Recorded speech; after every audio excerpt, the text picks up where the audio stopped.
Good morning, students. So we are meeting again in this blissful morning timings.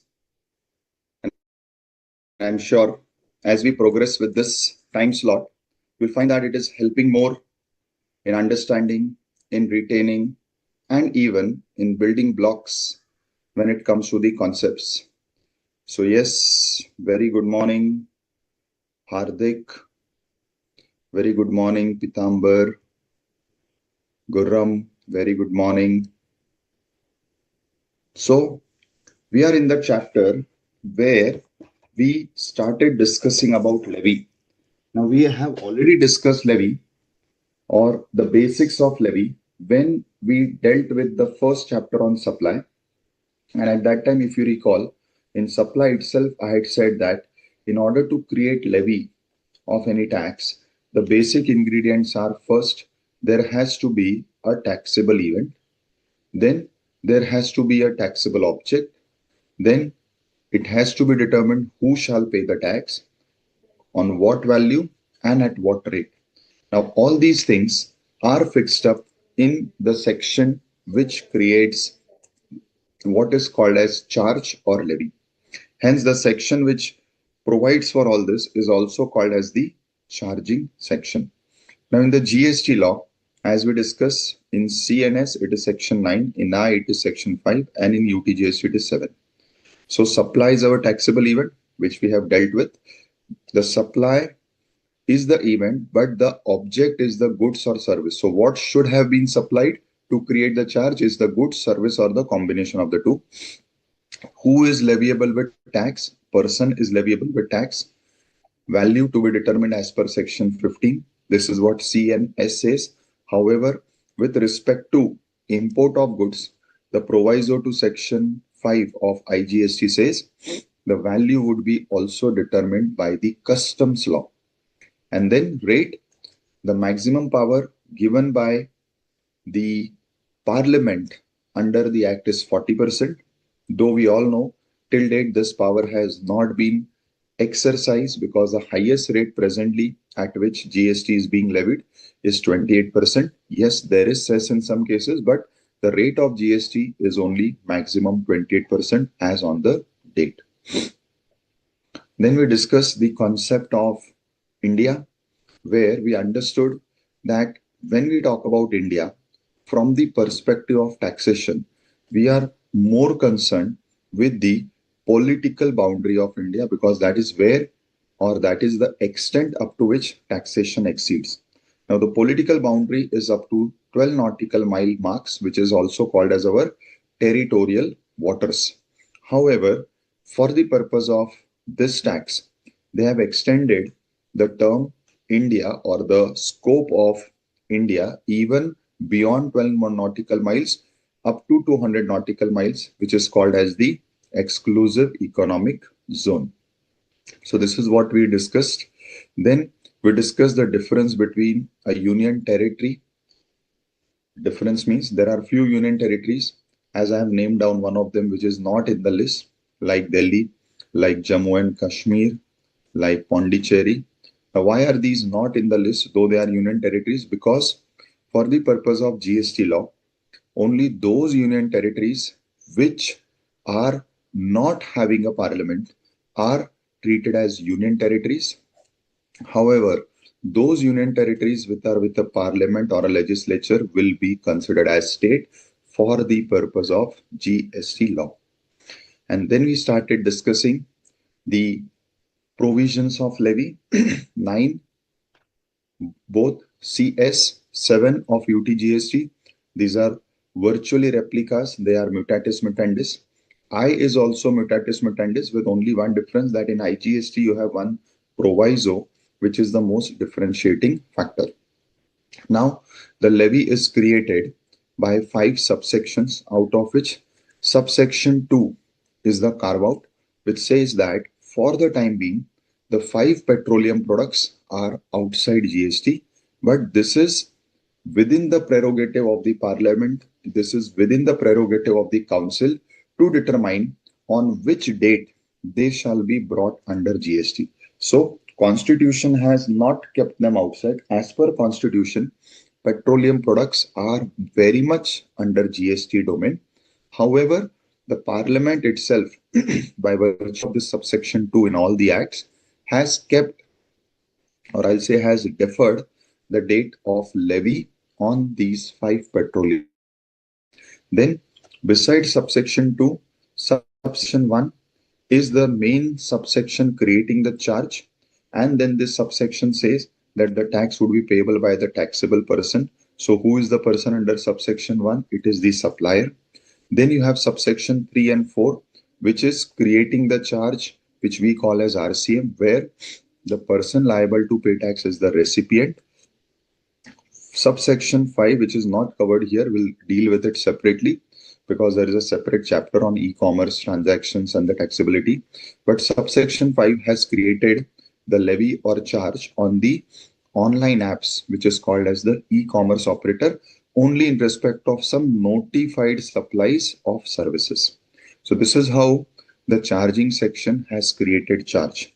Now, when we come to Section 5 of IGST, everything is replica mutatis mutandis. The only important differentiation is this paragraph. So this proviso is the one which is creating an exception for imported goods. What is the exception created? The exception created is, it says that levy, collection, valuation, and time of supply. These 4 things with respect to imported goods shall be as per the custom laws, which is the Customs Act and the Customs Tariff Act. So, with respect to import of goods only, the 4 things relating to levy, collection, valuation, time of supply of IGST will be fixed by the custom law, not by the GST law. Barring that, all other things on imported goods also will be very much as per the GST laws. In this, there is one small exception, that online gaming, which is now considered as a specified actionable claim, means thereby it is also goods. It will not fall in proviso, but it will be taxed as per the regular subsection 1. So for that, in short, custom laws will not apply. Then again, you have the same subsection 2, you have the similar subsection 3 and 4, and similar subsection 5. Then with respect to subsection 3 and 4, which creates the liability or responsibility to pay tax on the recipient, is having certain notifications whereby we determine as to what would be covered under RCM. So first RCM list is by way of notification 4/2017, where RCM on goods or in respect of supply of goods have been identified. If you remember, I had mentioned that broadly, you will find that what are kept in this: agricultural goods or goods which are supplied by government. So where government is supplying certain goods, but not as a businessman, but as a government only, then those goods are kept in RCM. But where the government is stepping into the shoes of a businessman, government is also running a commercial entity, over there those transactions of government remain under forward charge. This is the, you can say, a simplified way of remembering what is covered in RCM of goods. Then we started discussing RCM for services. In this, I will repeat, this was the point which we discussed even in chapter 1. I repeated here because I want that you all have this chronology embedded in your minds, because at final level in your exams, the case studies, which is the major, you can say, thrust in the exams, you have to follow this sequence compulsorily. Plus, in your day-to-day professional career and professional domain, whenever you are handling any GST matter in litigation, please do not start with the assumption that there is tax. Proceed in the same fashion. First, is there a transaction? Whether that transaction qualifies to be a supply. You will find that today notices are being thrown for those transactions also. One, either where there is no transaction in the first place. Two, there is a transaction, but it does not fit in the bracket of supply. If any of these things are missing, there is no need to simply pay tax and proceed. Then, if there is a supply, then you come to this chapter to determine whether all limbs of levy are satisfied. And once levy is also there, then you determine, is it covered under any exemption entry? Because if it is covered under exemption entry, again, you are not required to do any tax implication except for reversal of credits. No other tax implication will be applicable once the case comes under exempted supplies. However, where there is no exemption, then you proceed to determine who is required to pay tax, whether it is under forward charge mechanism, so supplier will pay. If not, if it is under reverse charge mechanism, the recipient will pay. In fact, you have to determine whether it is under RCM. Once it is not under RCM, by default, it will be under forward charge. And then we started analyzing the entries under reverse charge. Now, with this, the brief review of previous part is complete from my side. Before I proceed with the new part, the next part, I want you all to come up with your queries, with your doubts, with any clarification you want. So before I proceed, we'll first take up your past topic related queries, or for that matter, any query wherever you feel you want some insights. Yes, please tell me. You all may unmute and speak. Any query relating to whatever has been done till now, or anything which while reading you found something which is confusing, something where you are not very clear, you may put across.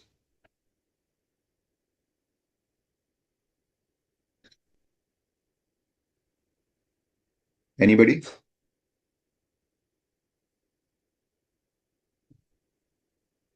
No one? No queries this time?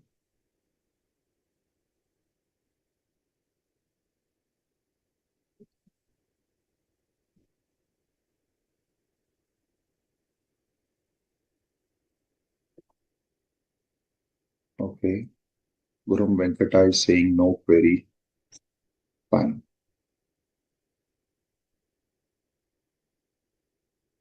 Okay. Hardik says 200 nautical minus 12 nautical mile is exclusive economic zone. See, Hardik, my understanding is the entire 200 nautical miles can be called as exclusive economic zone.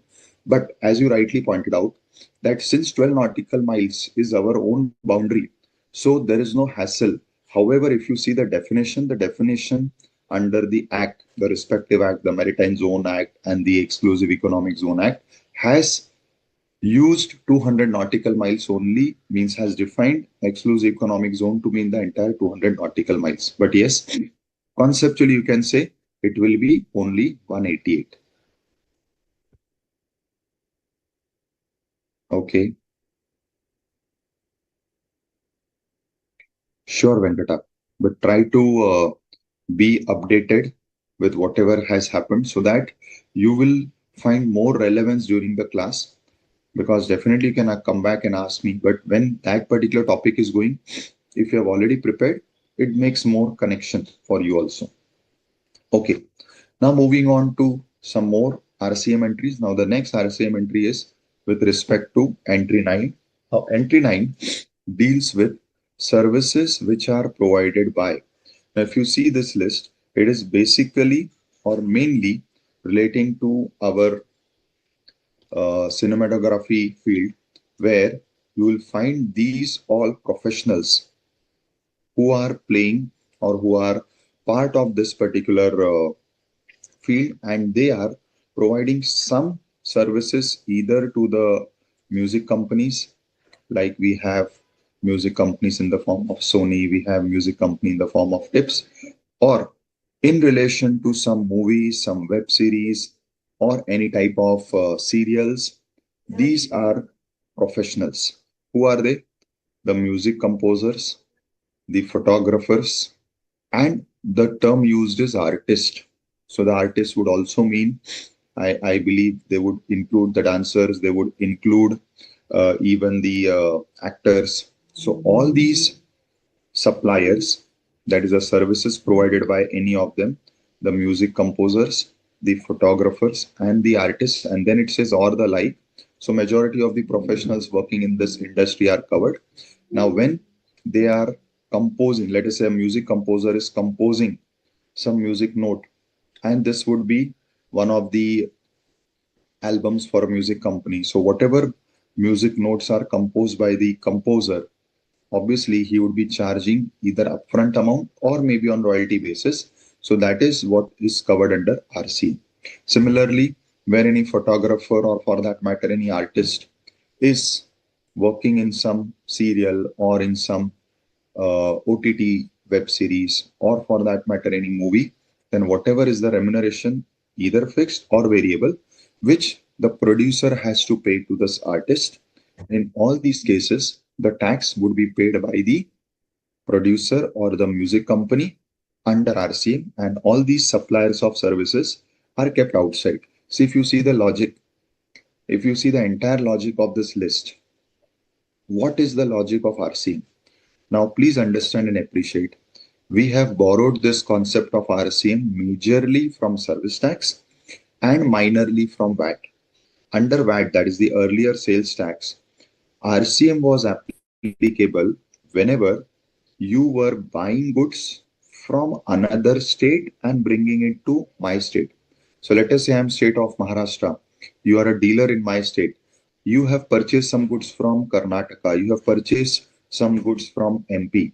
So for me, it was import of goods because every state believes that they are independent. So for them, all other states are also alien and foreign countries. So they used to call it as import, though in the eyes of central laws it is not import, but for the purpose of those VAT laws which were state level, it was regarded as import.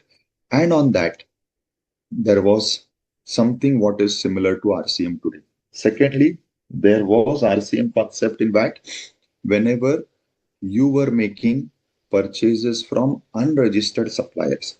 So in few states, in few cases, unregistered purchases from unregistered suppliers was also covered under RCM VAT. Now at that time it was not called as RCM under VAT, they used to call it as purchase tax. So either it was on import of goods, that is import means bringing from another state, or it was because you were buying from unregistered dealer. But when we come to service tax, which is this present list, you will find that the logic behind service tax RCM was, because RCM terminology has come from service tax, was that in case of any commercial transaction on which we are levying GST, or earlier it was service tax, there are broadly two parties, the supplier of service and the recipient of service. Wherever the government feels, or as per the data or experience, they believe that it is difficult, it is practically more challenging to trace the supplier, to catch hold of the supplier, or to recover tax from the supplier, but it is at the same time convenient to do this assessment, do this recovery from the recipient of that service. They have shifted the responsibility of paying the tax on the recipient. So if you see all this list, a very common logic that flows from this list is where the supplier is in such a position, like in this example, supplier is an individual artist. Now, an individual artist has no office, has no business place. He will directly come from his residence to the location of the shoot, which may be either an outside location or it may be some specific in Mumbai and in all these places, you have those studios. So they do not have their own business places. In such a case, it is very difficult to trace such suppliers. Same thing is with all the entire list which you see in this RCM category. So if you want to understand the logic behind this list, why certain services are kept under RCM, the basic logic for the service list is, which is flowing from the service tax era, is where the government felt it is difficult to trace and collect tax from the supplier, but at the same time convenient to do it from the recipient. they have created this RC. Venkata says, sir, what is intention of government to tax the transaction under RCM? Because whatever I'm paying under RCM, same gets ITC to reduce the tax supply. See, now this is a very common question which people ask. Ki, sir, RCM is something which is tax neutral. So what is the purpose? So Venkata, if that is the case, then I will say why there is a tax at all. Because even the same thing will happen, Venkata, when the supplier is levying tax and I am paying the amount to supplier which is under forward charge. If I'm going to get ITC, whether it is the supplier who is levying tax and I'm paying, or it is I myself am paying under RCM, how it makes a difference. But the point is, we still have this taxation where all the people in the chain will be paying their tax for, I will say, 2 to 3 reasons. First reason is I need to record, I need to identify, I means the government needs to identify and record what are the different commercial transactions happening throughout the country at various levels. Why this is necessary? This is necessary to ensure that tomorrow the GDP calculations or the policy formations, I have the proper data. And the best way to do this is bringing taxation at all stages. That is the first reason. Second reason is, please understand and appreciate, how will anybody know that what is the end point of any transaction? It means that the goods and services are getting finally consumed. See, ultimately tax is on consumption. Finally, the tax burden entire from the first person in the chain, like the manufacturer to the distributor, wholesaler, sub-distributor, retailer, whoever they are, finally entire burden of this chain of GST is on the final consumer. But I will not collect tax only at the consumption stage, because as I said, when there is consumption is difficult to identify. So better is we start levying and collecting tax at all stages, and wherever there is consumption, automatically the chain will stop and the final tax has been collected. And third biggest reason which I feel is, now under GST, we have brought center and state together in the same transaction. Earlier, this was never the case. It was either only center or it was either only state. Now, since we have brought both of them at the same table, both are now collectively levying the tax. They are enjoying the tax. Importantly, when the state changes, who will be getting the state portion will also change, because it is always the consumption state. Now, to keep a track of this also, it is necessary that you levy tax at every leg. So I believe these are the reasons why we are having tax at every stage and not only on one stage. Secondly, when you specifically talk about RCM, because when you are looking at RCM, what you feel that as a recipient, I am first paying the tax and again I am getting ITC. So what is the purpose of creating RCM? See, purpose of creating RCM, which I understand, is tracking the supplies where your supplier may be unregistered. Please understand and appreciate, RCM originally started, as I said first, why? One, because it is difficult to track the supplier. One. Two, it may be possible to track the supplier, but the business model is such where the suppliers may be unregistered. Now, look at this from the income tax perspective. You will find a very new realization. In income tax, what used to happen before this RCM and all these controls have been brought in, that I am finalizing my income tax liability right now when I'm sitting in the month of July, because now I have to file my returns by 31st of July. Those whose returns are in September, October, they are finalizing their income tax liability at that time.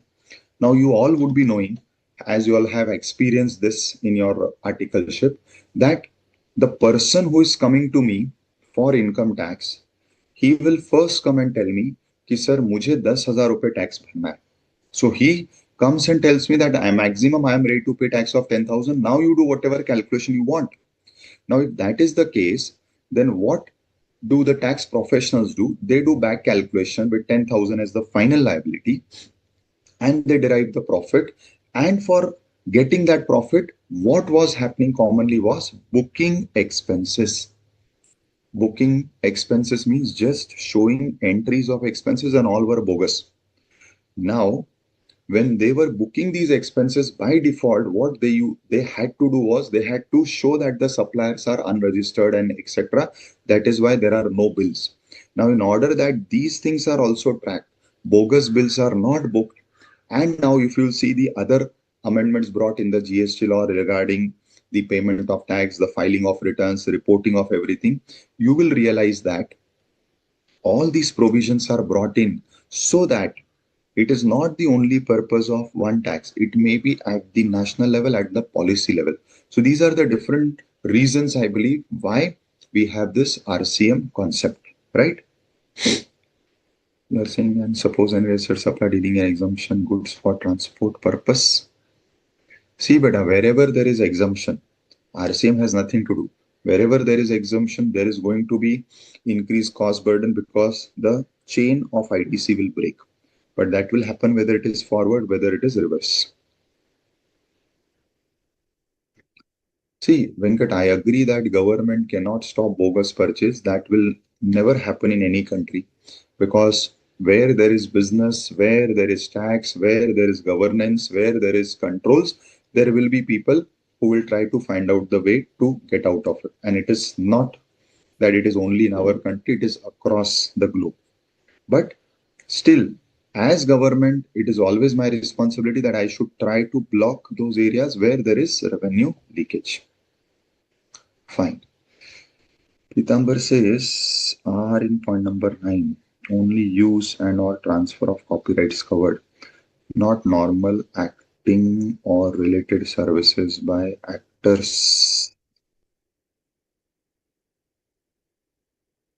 Okay, so if you're asking, Preetham, whether copyright transfer is covered or not, so that is why I'm saying. Now, okay, I'll add one more leg in this. So I gave you all this sequence, correct? Yeah.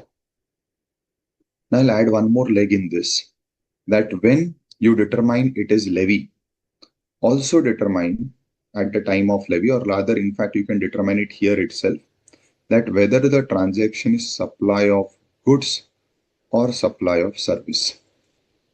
Why? Because all further things, exemption, RCM, valuation, time, place, everything is dependent on whether your transaction is supply of goods or supply of service, right? Now, at the time of supply, when you determine that it is supply, you determine the classification also. Now, I come back to your question, Pitambar. Now, you are asking in this entry 9, whether this will cover only giving my copyright to use or it will cover outright transfer of copyright. Now, this is where my above classification will first kick in. That you have to first determine, when you have determined that this transaction is a supply, determine the nature of supply. If it is outright transfer of copyrights, then it is supply of goods. And once it is supply of goods, it will not fall over here. This covers only where the transaction is supply of service. Why? Because this notification number 12, which we are studying, is exclusively for RCM on supply of services. Sorry, this is not 12, this is 13. Fine, Pitambar?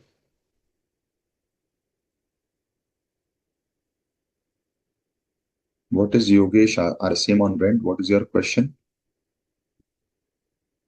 You are saying RCM on rent. So what do you want to say? Is it a question?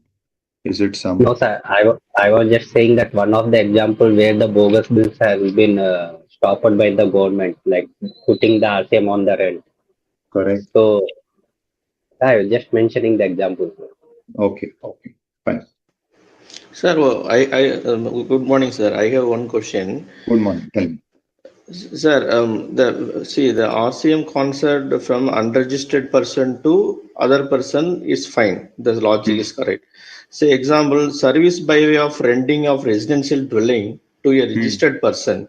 Say example, any person is given, even though if the person is a registered person or unregistered person, when they are giving for any registered person, there is a RCM is applicable.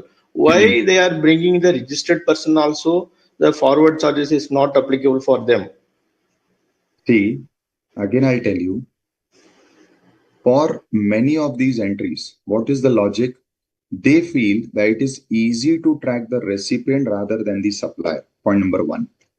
Second, another thing which is developing, which I feel is the new concept which is developing in RCM is they want to tax only those transactions which are coming into business. If the transaction is such that it can also be for personal use, they do not want to tax it. Like I'm talking this specifically in perspective of the residential renting provision. If you see, even if I'm a registered supplier, let us say I own few flats which I have given on rent. I am a registered supplier. Why? Because my other supplies are under GST. They are leviable to tax, and there is excess of 20 lakhs or 40 lakhs. I have already crossed that limit. Now, in this particular case, even in this case, if I am giving the flat on rent to you, who is occupying it as an individual, not as a business entity, there is exemption under the GST law. And only when you are occupying my flat as a business entity, that is where you are going to book this expenses of rent in your books of accounts as an expense, as a business expenditure. Only there the tax is applicable. In all other cases, it is exempt. Now, if you keep this point also in mind, then you will get answer to your question that why in this case, even for registered suppliers, they have kept RCM because one, exemption. Second, the new logic which I am seeing right now, which is flowing in this RCM's updated or new entries is that where the nature of service is such that it can also be for personal use and it can also be for commercial use. I want to tax it and I want to bring it under RCM wherever it is under commercial use. So answering your question of renting case, if you will see the exemption entry, you will be having more clarity why in RCM they have covered both registered supplier and unregistered supplier with one condition that the recipient should be registered because that is the only case when renting is taxable. In other cases, renting of residential is exempt. Fine, beta? Okay, sir. My thing is that even though the residential property, he is when he is letting out, the thing that person is the supplier is a registered person. The recipient is also the registered person for the commercial use. He is using that, not for the residential. But that case is a taxable. GST is applicable. My question is when here the registered person is supplying to the registered person, why the RCM? Why not would be the FCM? That is what my question is. That is why I said the first logic is controlling. Now, even if I am a registered supplier, please understand and appreciate if my transaction is giving properties on rent, I may not be having an office. I may be operating from my house itself. First thing. Second thing, there is a very good possibility that I may be a senior citizen. I may be holding these properties as investment. So, for ease of compliance, understand this RCM is brought in for multiple purposes. One, which I said the original purpose of bringing RCM was ease of compliance, ease of administration. So they felt that since tax will be leviable only when it will be used for commercial purposes, let me tax it in the hands of the commercial entity. Because even though the supplier is registered, the supplier may be an individual, the supplier may be like some senior citizen because he is holding these flats and he had purchased this as investment. So they do not want to increase the compliance burden. So these are different thought processes which has led to the present RCM list. Okay. The next service which is under RCM is the service of authors, people like me who write books, and we charge royalty to the supplier. To the recipient. Who is the recipient in our case? Our case, the recipient is the publishing house, the various publishing books like the Taxman, the Tax Sutra, the Commercial Law. All these are the publication houses who print and sell the books. Now, as an author, we are getting royalty for our supply of service where we are giving them our rights to be used. Now, here, I think Pitambar, you will be getting answer to what was your question in the previous point also. What it says, supply of service by an author by way of transfer or permitting the use or enjoyment. So these two words are important. I am not giving you outrightly the rights like a sale. It is only the right to use. It is only the right to enjoy. Where I am giving it outright, it will not be a supply of service, it will be supply of goods.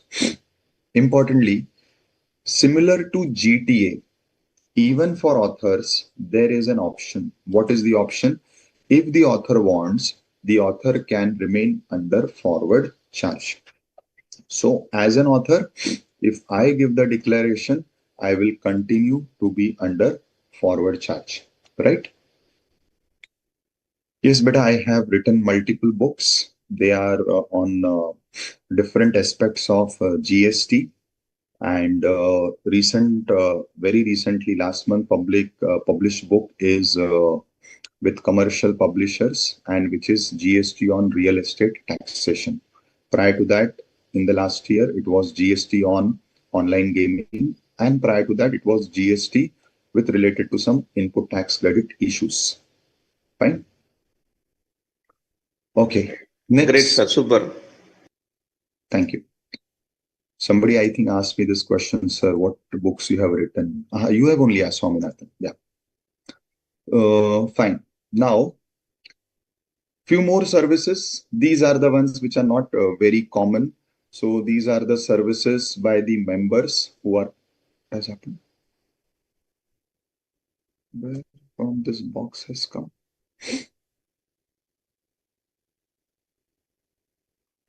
Okay.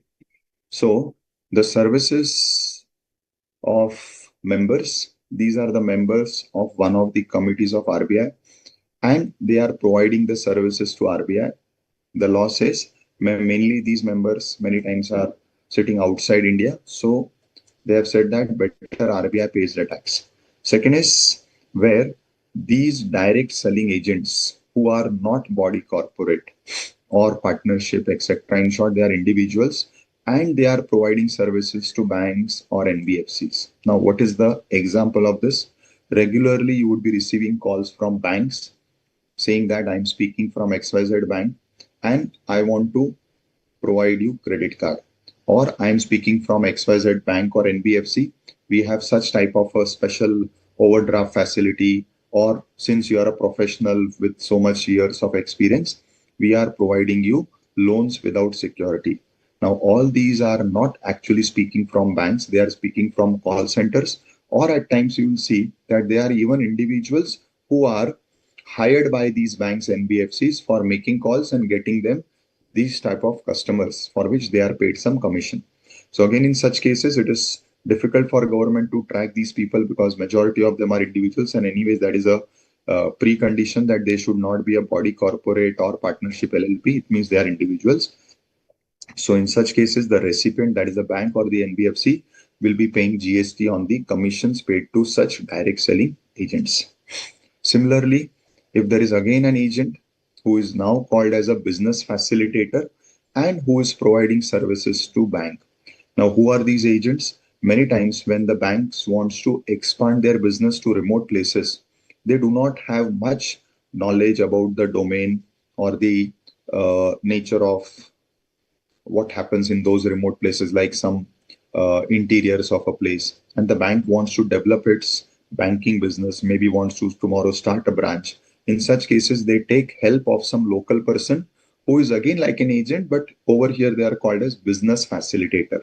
So this business facilitator helps the bank in getting new customers, getting new accounts opened through his local influence or connect, and the bank gives them commission. Again, that commission is under RCM. Similarly, where again there is an agent, and this agent is providing service to a business correspondent. See, these are all different types of agency services which happens in our day-to-day commercial domain, and majority of these agents are, as you all know, individuals. They may be door to door going and marketing something. So the companies who pay them commission, the law says the companies have to pay tax under RCM. Now comes a very important service again from the perspective of exams. Yes, Swaminathan. Sir, on point number this one, sir, agent of business correspondent, the recipient is agent the business correspondent. See, what is the difference between agent of person correspondent and business correspondent? What is its meaning, sir, actually? See, you can say, if I say a continuation to this, here let us say this business facilitator is also a corporate body. So what happens? Corporate body takes up the assignment from the bank that, okay, I will help you develop your particular, let us say this in interior area, you want to set up your bank branch. I will help you develop that. Now this corporate body itself may not do it. So again, what the corporate body does, it connects to the people locally in that area who are individuals and it takes the services. So nowadays it is like what you say, subletting of service or outsourcing of service. So here, like I'm just continuing this point so that you'll understand this better because this was easy. Either the bank appoints the person directly or bank gives this work to some corporate. And now you see that there are many corporates who are specializing in all these type of business auxiliary service. Now what that corporate will do, that corporate will appoint a person locally who will get them all these inputs or information, and then that corporate is providing at its end the service to the bank. So this is where this is how you can understand the difference between a business correspondent and an agent. Business correspondent is also an agent, but at times what happens, this person is a corporate and it has taken services of individual. So the individual service to the corporate is also covered under RCM. Fine. Okay, so the person correspondent is the intermediary. Sort of. He is also Okay. actually an agent.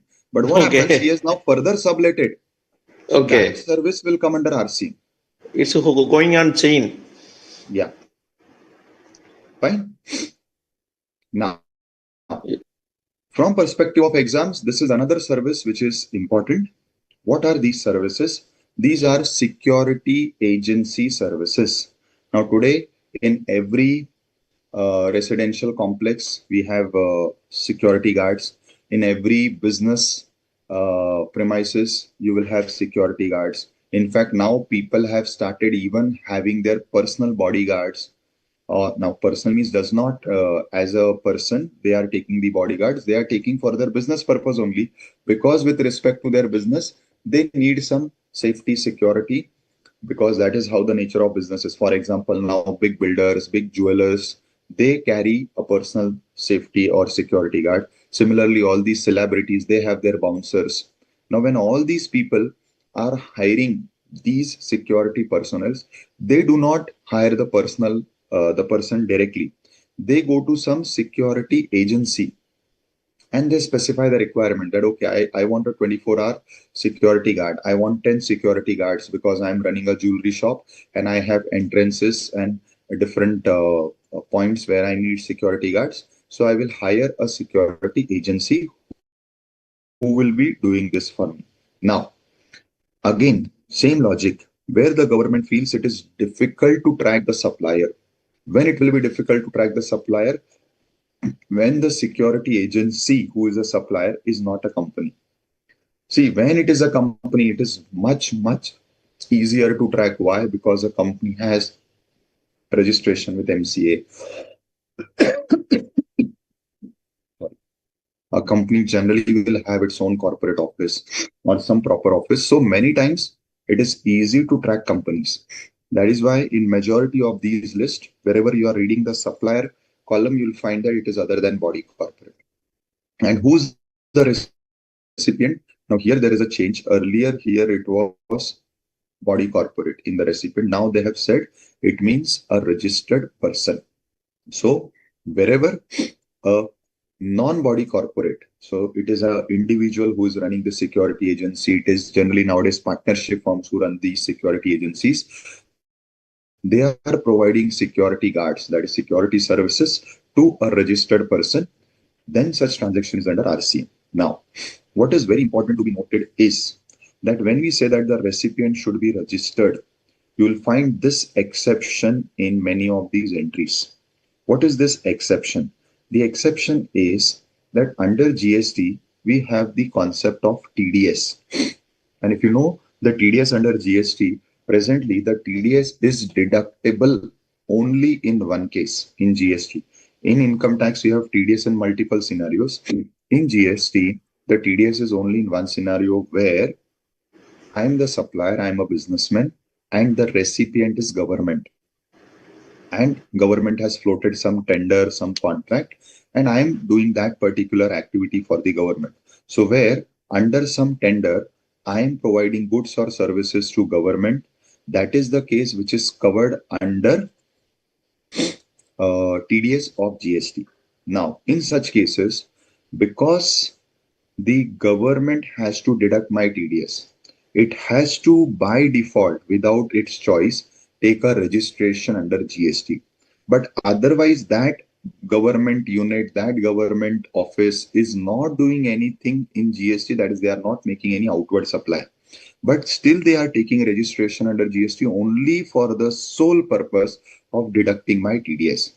Now, since this entry under RCM will apply whenever the recipient is registered, this exception comes that if they have taken registration, if the registration is taken by these government bodies solely for the purpose of doing TDS of GST, in other words, otherwise these government bodies have no outward supplies.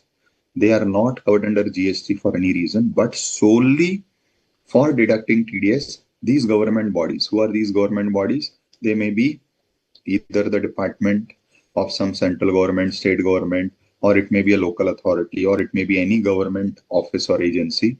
They are registered under GST solely for deducting TDS. So they are kept outside this definition of registered persons. In short, they will not be required to deduct the TDS. They will not be required to pay tax under RCM. Similarly, in this list of exception, they have also included one more registered person, where the registered person is a composition dealer. So I am registered under GST, but I am registered as a composition dealer. Now, if I am taking security agency services, even though I am registered, this entry of RCM will not apply to me. So that is what is the point relating to RCM on security. It is very important. Please. Sir, which means the security service, it will be a forward charge. You meant to say yes. For that composition? Correct. So wherever it is not fitting in RCM, by default, it is forward. Please understand and appreciate this point, students, that many times we believe that, okay, if this is not coming in RCM, it means it is exempt. That is wrong. That is there only for specific cases where first you check the exemption, like in case of renting. Second is in case of a lawyer. Thirdly, in case of tribunal. And fourthly, in case where the supplier is government. These are the four scenarios where firstly we check and we find out that, okay, the services are exempt or not. And our answer is they are not exempt. Then we come here to check that, okay, those which are not exempt are actually put in RCM. So effectively, the mindset for these four services that if they are fitting in RCM, fine, otherwise it is exempt. But that is applicable only for these four services. Other than these four, all other cases, if it is not fitting in RCM, it is not exempt, then it goes into the forward charge. Sir, in the case of that Department of Fiscal Government, local authority, government, is that the FCM is applicable for them by the security? Yes, in that case, that is the point. Then these suppliers would be liable to pay GST because then the case will go outside RCM. Correct, na? So in that case also the FCM is applicable. If the security is providing service to the government, then those cases also FCM they will charge it. Reason is government, when it is receiving the service, there is not much exemption. When government is providing the service, at least there is some exemption in many cases. But when government is recipient of service, the exemption is very rare and only specific. So that is why in this case, if it is not falling in RCM, then in that case, the security agency, even though it is providing security to government, normally we feel that whenever government is involved, it has to be exempt, but that is not the case under GST law. GST law to that extent is very impartial, I will say, and very objectively drafted. It is not getting carried away that, okay, if there is government, let me give them exemption. That is not the case always. Fine. Sir, security is the main business. Actually, it's safeguarding the company and other things. For this, they are not giving the exemption. For alcoholic license, they are giving the exemption. I don't know what is the reason behind. For what they are giving exemption? I'm telling that getting the license of alcoholic business, for that they are giving the exemption service. For security service is the one of the main safety purpose. For this, they are not giving the exemption. I don't know No, why. Logic. no. I have already told you the logic, beta. Last lecture, or means last lecture means when we were discussing the previous topic where we studied this exemption. I told you technically there should have been no exemption. It was all under political pressure that they have done. So that is fine, but see, when you are studying the subject of law, you have to also keep in mind at the back of the mind the political scenario, because ultimately laws are drafted by legislature, and in the legislature you have the political parties who are there in the ruling and the opposition benches. So it is many times many decisions you will find specifically relating to exemption and reliefs are many times politically motivated. So that is okay. We have to accept and move ahead. Right? Right, sir. I as a common man could not accept it. Yeah, but then see, I always say this to students, and whenever I get this opportunity, like now you have given me this opportunity, that I have read in some book somewhere it was written that when you are not in the power position, wherever, either in your company because you are employee, or in let us say this domain where you say you are a common man, then simply the rule is follow the rule. And if you are not liking the rule, go to the power position and change the rule. But we should never keep nagging or cribbing about the rules, because that makes our life more difficult. See, the rules are there, laws are there, you have to follow. Whether you are an employee, you like it or not, if you're not in power position, or for that matter, even in case of a transaction where there is a supplier and a recipient, one of them has a power position, so that person dictates the terms of that contract. But fine, I want to do business, I am not in power position, I'll accept all terms what you are saying. So the point is, if you don't like a rule, go to top, change the rule. But till you are in that position, follow the rule. Simple. That Right, applies sir. to that Yeah, applies to right. taxation laws. Right, sir. Very much applicable. But compared to South Korea, is more worst actually. In South Korea, we are safe for more poor. 99% we are better than other countries. Correct. So we should appreciate this, right? Okay. Now the next service, again very important for exams. Now this is renting of motor vehicle to carry passengers. This is not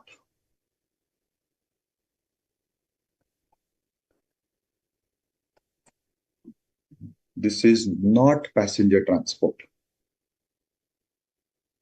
Be clear with the students. Many times when we read this entry, somehow we opine that this is passenger transportation. In fact, not only when it comes to RCM, when it comes to determining the rate of tax, when it comes to determining the exemption, because there are exemptions for passenger transport. So we end up considering this as passenger transport. This is not. Now, let me give you the difference first, because this affects the exemption part also, this affects the rate of tax part also. So, what is the difference? Now, see, motor vehicle we all are using. There are different models in which you can use the motor vehicle. What is the different models? The different models is, let us say, I want to travel from Mumbai to Pune by car. First possibility is I will call up some tours and travel agent. I will say, boss, arrange a car for me. In that case, the person will provide me a car where I have to simply pay him the charges, which are many times fixed as per kilometer rupees 12, 15, 18, depending upon the type of car I'm taking. This is a pure passenger transport service. Second possibility is I'll again call up that particular agency who is giving the car on seat sharing basis. So we have now multiple people doing this business that you need not hire or book the entire car. You can simply pay for one seat and then we will take other passengers also. I am okay with that. This is the second example again of passenger transport service. So two types of models, both are passenger transport. One, I hire the complete car, Two, I only pay for my seat. One is called as contract carriage. The other is called as stage carriage. Remember these words. These are the technical terms used. You'll get to read these words in exemption entries. Then comes the third model. What is the third model? The third model is this renting of motor vehicle. Yes, the motor vehicle is designed to carry passengers. So obviously we are talking about some car. But here we are talking about renting of the car, where the cost of fuel is included in the consideration charge from the service recipient. So this is renting of motor car service. Please differentiate between passenger transport and renting. So let us say nowadays you'll find in big cities this business model has come where I want to go for a very high profile meeting or for some high profile function and I want to show up. So I would like to carry a high end car. In such case, there are agencies, there are such business entities like I've heard this is happening in Hyderabad. I think this is also happening in Pune. I don't know about other cities where, let us say, I want a BMW car of a particular series. I will call up this agency and I will book that car for 2 hours, 3 hours. Now, what actually I'm doing is I'm taking that car on rent. I'm going to pay you the rent. Again, it may be fixed per kilometer or etc. That makes no difference. But here I'm taking your car on rent. Okay, that can also be under passenger transport if the contract is so designed. But many times I'm taking the motor vehicle on rent. Like even in case when you go to Goa, you'll find that over there you get these bikes and cars on rent, where you pay the rent, you give some deposit or security, and you can use the car till the time you are in Goa. So these are all cases which fits over here. Now, here there is a small challenge which does not clearly makes it a pure renting of motor car service. See, what is a pure renting of motor car service? I have given you the car, that's it. You look after the fuel and all. Wherever the fuel cost is not included, it will not fit in this entry. This entry will cover only where the fuel cost is included in the consideration. This is where this entry somewhere fits between passenger transport and renting of motor car service. Still, the difference is where you are going by a common passenger transport, like where you are going by all these, as I said, you are paying only for your seat and all, that will not be covered over here. Yes, but where you have hired the entire car and your consideration includes the fuel cost, it will be covered in this particular entry. Again, where RCM is applicable, where the supplier is not a body corporate and the recipient is a body corporate. So basically where corporates are taking these vehicles for their employee pickup and drop or all these things, then it is generally covered under this entry. Yes, Hardik. But then in your example, what you have given, the cost of fuel should be included. So there are different business models. This will cover mainly the car which is given along with fuel cost. If the fuel cost is not included, only the pure car renting is there, it will not fit in this particular exemption entry, right? So I will write like this one. So it is passenger versus pure motor car renting. This is what you have to compare. Sir, I'm thinking how that the pickup and drop, while doing that, how that without petrol charges they will charge. I'm thinking about it. That's what I'm saying. So it is always with petrol. That is why I said pickup and drop fits in this entry. So this entry is basically designed for where a company is taking pickup and drop facilities for its employees, or it is taking a specific car for its directors. That is what is the specific transaction covered here, because it is always with fuel cost. That is in fact what I said at the end. What is covered is this particular transaction. I am wondering where the diesel charges, petrol charges will not be included. I am thinking I on gave that. you example. I gave you example. In Goa, you go and take a car. You have to simply pay for the car. The petrol you have to put yourself. Oh, self-drive car. Ah, Oh, okay, okay, in okay, that fine. case, petrol you have to take care of yourself. That will not be covered, Right, sir. Right, sir. right? Yeah.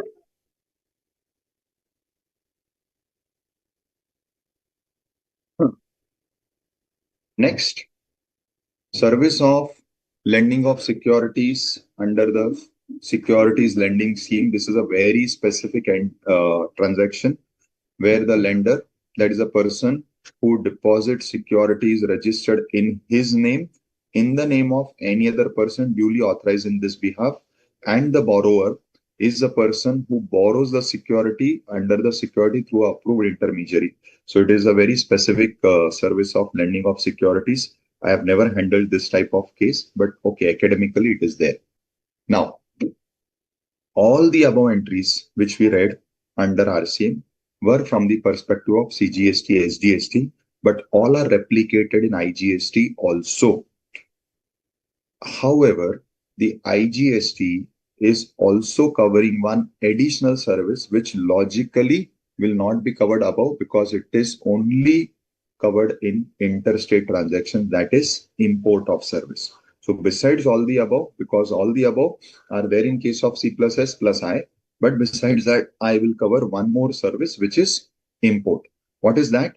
Any service supplied by a person who is located in non-taxable territory. Non-taxable means outside India, any country. And what it says to a person other than non-taxable online recipient. So basically, it is, in other words, this service is import.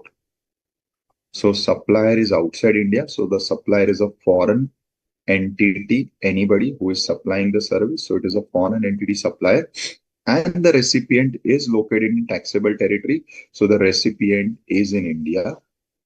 So this is import of service. Basically, the only exception is other than non-taxable online recipient. What it means, the example is we all are not covered in this when we are using YouTube, when we are using Google, when we are using any of these online apps, where the online apps are foreigners, foreign bodies, and we are recipient of these online services sitting in India, but we are a non-taxable online recipient. So recipient, we are using these services online, so we are online recipient. But why not taxable? Because we are consuming these services in our personal capacities. So this is where we are outside this entry. In short, only for commercial transactions of import of service, RCM shall apply. In non-commercial transactions, it will be still under forward charge. Is this clear to all? Sure. We'll have a, Yes, yes, sir. I have one question regarding please that. So, tell. subsection 3 and of section 9 and subsection 3 of section 5 of the IGST, it's talk about the RCM. But Correct. there is also subsection 4 for Correct. each act. Correct. But the whatever we have studied so far is relating to the subsection 3, I'll tell you what not is for. covered in 4. We'll come for Uh, that. We'll yeah, still yeah. with subsection 3. You're right. Yeah, Fine. I am interestingly waiting for that. Sure, sure. Don't worry, we'll cover that. Okay. We'll just take a 5 minutes break. So we resume at 8:10 and we carry forward this topic. Right? Just a 5 minutes break.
with respect to this particular notification. Which notification we are reading? RCM.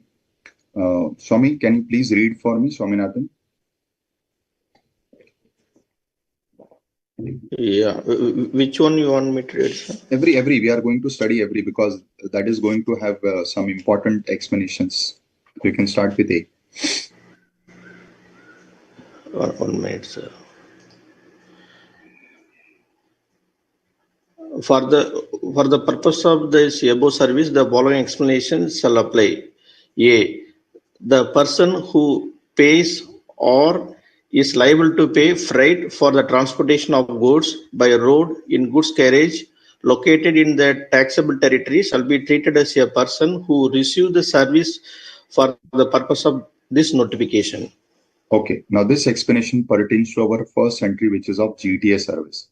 Now in GTA service, we discussed that the GTA has an option of whether being under forward charge or whether keeping the transaction under reverse. Now let us say the GTA wants to keep this transaction under reserve and under reverse charge, and a similar application has been filed by the GTA on the portal.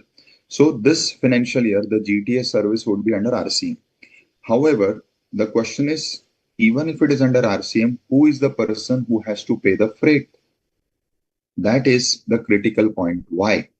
Because we know that under RCM, the recipient is liable to pay GST, but who is the recipient? Because in case of transport, there are two persons. One is the consignor, one is the consignee. Both are two different persons. So the consignor may be A Limited, consignee may be some partnership firm. So this company is dispatching the goods to the partnership firm, and for that it has hired me as a GTA. Now, I have kept the service under RCM by making that application on the portal. The question is, out of them, who will be paying the RCM? So that is what is clarified, the person who is liable to pay the freight.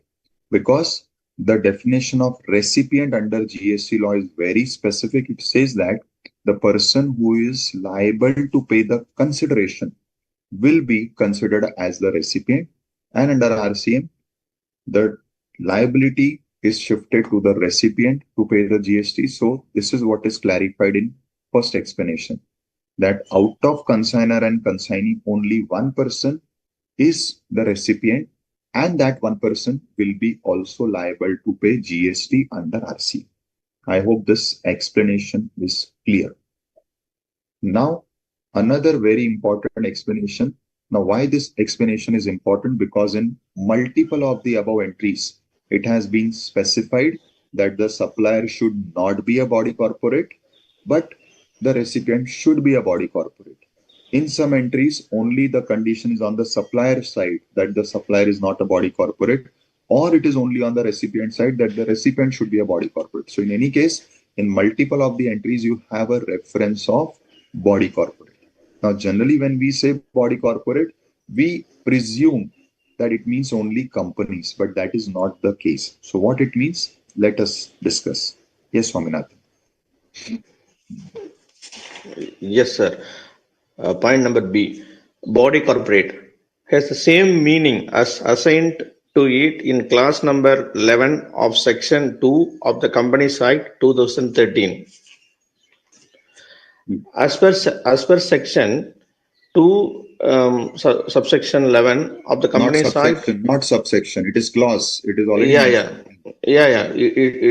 Clause 11 of the section 2 of the Companies Act 2013, body corporate or corporation includes a company incorporated outside India, but does not include. Point number 1, a cooperative society registered under any law relating to cooperative societies, and any other body corporate not being a company as defined in this act, which the central government may by notification specify in this behalf. So, who is a body corporate? So, a body corporate is mainly a company. But what is interesting to notice that it says that a body corporate will include. So, this is not again a decisive definition, but it says it will include even foreign companies. So, company incorporated outside India means foreign companies. But they want to clarify that even though you use the word limited in front of the names of cooperative societies, but still they will not be regarded as company or body corporate. And you will read this point in even in income tax, that the central government has power to notify some entities to be regarded as body corporates. However, we will not consider them also as body corporates. Another important point to be noted is body corporate or corporations. So all those which are corporations, like your LIC is a corporation, GIC is a corporation, these will also be considered as body corporates. So you have to keep these points in mind. This may be helpful in some odd type of case studies if they are asked in the exams. Please go ahead. Sir, I have one doubt. The corporation means the LIC is a corporation, is a separate act they are running behind, which means Correct. okay. See, they are separate a person, that is okay. But what is the nature of the person? So it is a body corporate. Okay. Okay, sir. Point number C.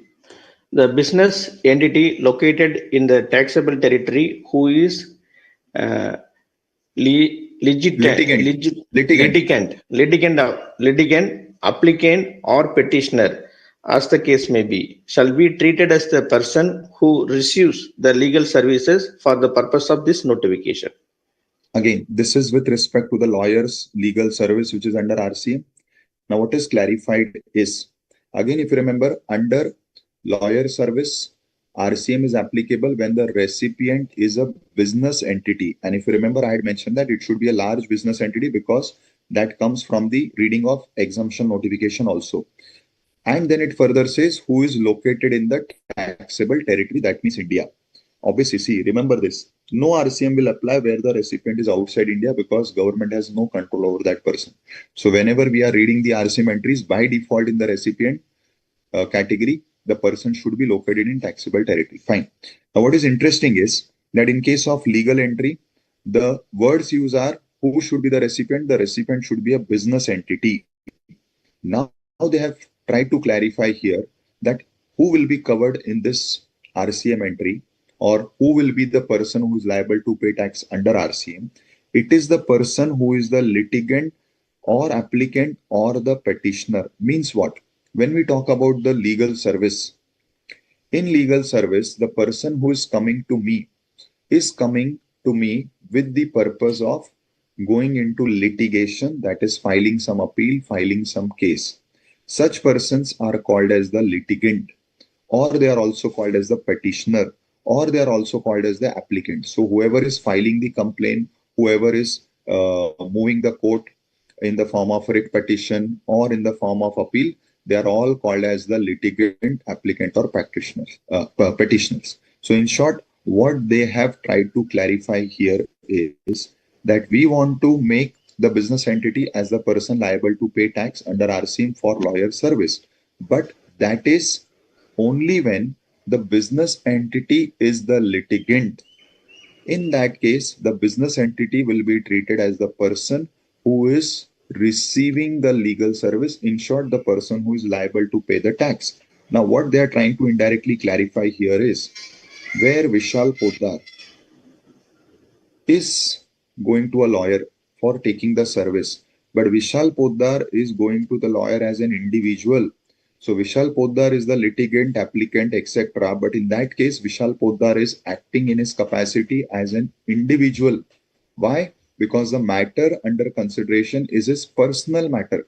Let us say some family dispute, some dispute with brothers, sisters relating to property or relating to will, etc. All these are personal disputes. Over there, Vishal Poddar is not acting or going to the lawyer in the capacity as a business entity. But the same Vishal Poddar, when goes to the lawyer as CA Vishal Poddar and becomes a litigant petitioner. Why? Because now Vishal Poddar is preferring an appeal against one of his clients who has not paid the fees, or against one of his other co-CA because he has done some professional misconduct or professional breach. In such cases, the same Vishal Poddar becomes a business entity because over there he is going there as a business entity, which is CA Vishal Poddar, which is his proprietary firm. So this is what is the distinction they are trying to draw out. That who is the litigant? whether the litigant is an individual, then anyways we discussed that it is already exempt, there is no question of RC. Only where the litigant is a business entity, then only the RCM would apply. So this will mainly be the differentiating factor in case of individuals like us, because we are going to a lawyer for both types of cases. One where we are the petitioners, we are the applicant in the capacity as individual persons, because those are our personal legal matters. And same, you may be going to the same lawyer for another legal dispute, but in that you are standing in the capacity as a professional because it is your profession related dispute. That is where RCM will apply. This is what is they have tried to clarify. Sir, I have a question. Sorry to interrupt. No, please tell me. Suppose a not-for-profit organization is going into a litigation for, say, any cause, maybe a common social matter prevailing currently, or any matter on it is going on a litigation, then it is still covered under RCM. Why? I'll tell you. See, for this, you have to first recall the definition of business. If you remember, when we discussed the definition of business, if I'm not wrong, I think in clause B, clause B, it was very clearly mentioned in the definition that it may or may not be for a pecuniary interest. And at that time, I'd explained that point saying that it will cover all NGOs, all NPOs. I even gave example of Patanjali Trust, that all these bodies are not for profit bodies. It will cover NGOs also. So let us say I'm running a old age home. Now I'm running a old age home, which is not a profit entity. It is purely a social service entity. But that entity is also regarded as business. Once it is regarded as business and it is going, let us say I'm filing a PIL, public interest litigation, to challenge some social issue. But I'm an NGO established for that. Like in my city, we have this Godavari River, where in between there were some these NGOs who were working for protecting rivers. So they had filed a PIL in the Bombay High Court for protecting the rivers from particular construction and all those things happening near the river bed. So this is still be covered under this particular entry. Why? Because whatever I'm doing, even though my objective of my NGO, my NPO is not for profit, but still it is covered in business. So this is, according to me, very well covered in this particular explanation of business entity. Okay, sir. Yeah. Yes, Neha. Good morning, sir. Good morning, Vida. Sir, my query is that कि जो ये legal services provide करते हैं advocate, अगर business entity को, तो उसके अंदर कोई limit है कि इस limit के बाद RCM applicable होगा या? No, but there is no limit on the amount of service. But when we will go to the exemption entry, you will find that if the business entity is a small business entity, what is small? कि आपका पिछले साल का turnover registration limit के नीचे था, 20 लाख के नीचे, राइट? इन दैट केस आप आरसीएम में नहीं आओगे क्योंकि वो एग्जम्प्ट ही है. बट अगर आपका पिछले साल का turnover was exceeding the registration limit, तो इस साल अगर आपने लीगल सर्विस ली और आप बिजनेस एंटिटी हो तो वो आरसीएम में आएगा. Okay, sir. Just one clarification. So in this clause, there should be a business entity who is a litigant, and we should construe the meaning of business entity by someone doing the activity of business under the definition of business. Is it? Perfect. So where you are covered in the definition of business, only then you are a business entity. Correct.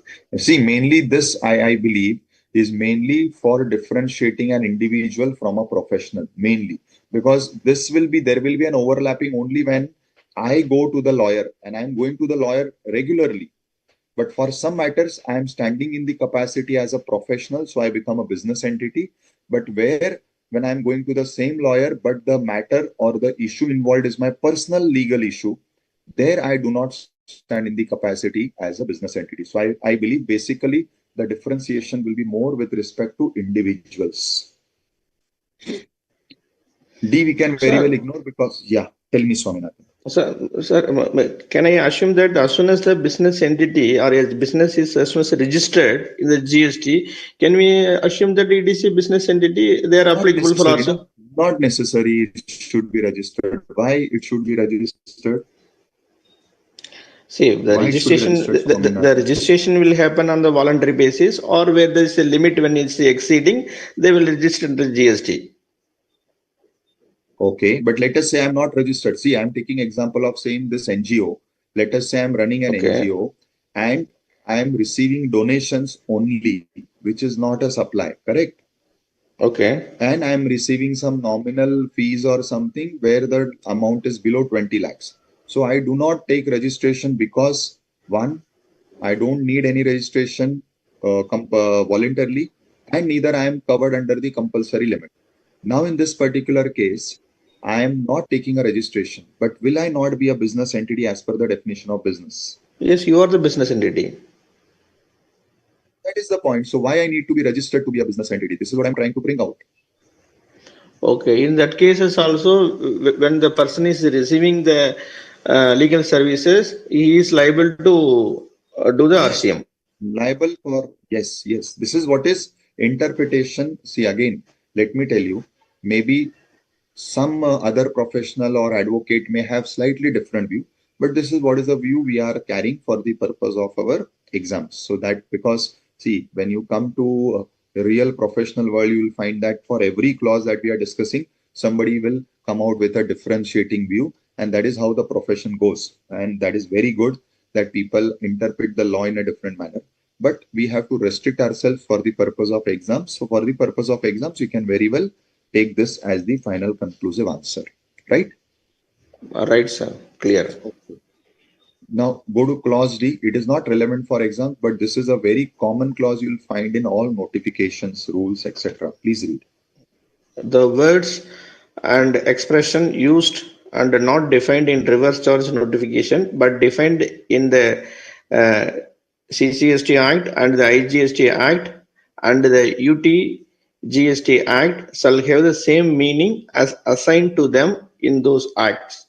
So this is a generic phrase or para you will find in even rules, you will find everywhere where they are trying to say that ki I am, let us say you are reading a rule or you are reading a circular, you are reading a trade notice, wherever they will say that I am not going to define everything again. Why? Because things are already defined in the act. So for like the word supply, like the word recipient, why I'll waste my time defining them? So you have to refer the parent act, and the same definition obviously would apply to the subordinate things like the notification circulars, etc. Fine. Now, again, what is very important for us is explanation E. Please read. Limited liability partnership formed and registered under the provisions of the Limited Liability Partnership Act 2008 shall also be considered as a partnership firm or a firm. What is the meaning of this? That it will not be considered as body corporate. So this is the main interpretation.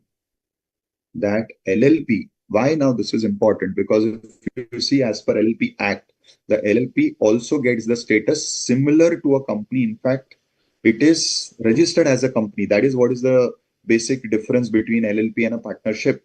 The liability of the partners of LLP is limited. It is not like a partnership firm where it is unlimited, and that is where we even write the word limited in a LLP, right? And that is where it is given, you can say, a status like a body corporate. However, what has been clarified in this explanation is for the purpose of this RCM, wherever the requirement of body corporate is given, LLP cannot be considered a body corporate, because for the purpose of taxation, you will regard a LLP as a partnership firm only. This is what is the clarification. Then insurance agent, we are not going, they say, as per the respective act. Then again, G is important. Please read. So, renting of immovable property means allowing, permitting, or granting access, entry, occupation, or use or any such facility wholly or partly in an immovable property, with or without the transfer of possession or control of the said immovable property, and includes letting, leasing, licensing, or other similar arrangement in respect of immovable property. So by this explanation, they have expanded the meaning and the scope of renting, because we have 3 to 4 entries relating to renting RCM. Now, what they are saying, generally, what we mean by renting is we only mean this, that is where we are occupying, that is where we have the possession of the property. However, it says even if I am allowing you to access, may not be stay over there. I am allowing you the entry, may not be occupying it for a long period of time. Even such things would be considered as renting. In short, they are trying to say that this will qualify for RCM wherever the renting RCM is applicable. So renting should not only mean that you are occupying that place, the place is under your control, not necessary. Mere permission given by me to you to access the place or enter the place, like at times for entering a place, you pay some charges and you are allowed to enter. That will also be considered under this particular RCM as renting. In short, RCM would apply. Then another thing is the provisions of RCM insofar as they apply to central government, state government shall also apply to parliament, state legislature, court tribunals, etc. Then we had discussed all these in detail. Now, coming to that motor vehicle renting. Now, interestingly, same like GTA, the motor vehicle entry has 2 tax rates. Now, this is what is common with GTA. What is not common with GTA is, in case of GTA, you had the option of forward and reverse. In case of renting of motor vehicle, there is no such option of forward and reverse, at least as on date. Tomorrow, maybe if it is amended, that is a different thing. But what is similar and common? No. I'm really sorry. Uh, Even for passenger transport, similar to GTA, you have the option of forward. Yes, the only difference is that under forward, there is only one tax rate. So the differentiating point is that under forward, there is only one tax rate, which is 12%, and under reverse, there is 5%. So in case of GTA, under forward, we had 2 tax rates, 12 and 5. However, under this renting of motor vehicle service, under forward, you have only 12%, and under reverse, it will be 5. And whenever it is under forward, there is obviously no question of RC, because you have already opted for forward, so you are only going to pay tax. And when you have not opted for forward, then when you have to apply the reverse charge, you have to first apply the conditions. And what are the conditions? The supplier is other than body corporate and the recipient is body corporate. Only when these conditions are satisfied, it will come under RCM. If any of these conditions are not satisfied, like either the supplier is body corporate or the recipient is not a body corporate, then also by default, whether you take this option or not, your case will be under forward charge. So in case of renting of motor vehicles, one, you as a supplier already have an option of paying tax under forward charge. You opt for that. Chapter is closed of RCM. But most important, under forward, it will be always 12. Second, you have not opted, but you have not also satisfied the condition of RCM, then also by default you are under forward and the rate would be 12% only. Sir, when he is doing 12% as input, he can avail? Yes, wherever your rate is 12%, input is available. But forward is FCM here, this 5% is not allowed for him, motor vehicle. Yeah. So wherever it is RC, wherever it is 5%, ITC is not allowed. So I mean to say that for the motor vehicle, as you said, that 5% for FCM is not applicable on this case. Yes. Whereas GTA is applicable. Yes, that is the difference. Yeah, that is the only difference. But the difference also is that the body corporate, not yes, others. Obviously, that is the way, in the applicability of RCM also you have that condition which is not there in GTA. Right, sir. Then here, what we had already discussed, that there is a difference between the two services. One is renting of motor vehicle and passenger transport. So there is a distinction. We have already discussed that above when we were discussing this entry. Then director's remuneration we have covered already. We discussed that. Now, when it comes to local authority, again you will find that in multiple of the above entries, there is a reference of this term local authority. Now, there was a lot of confusion as to what is local authority, what is not. So let us understand this with the help of this case study. Can you please read this for me, Swaminathan? Yes, sir. Delhi Development Authority, DTA, not a local authority under GST law. As seen earlier, tax on services supplied by the local authority to a business entity is payable at a reverse charge.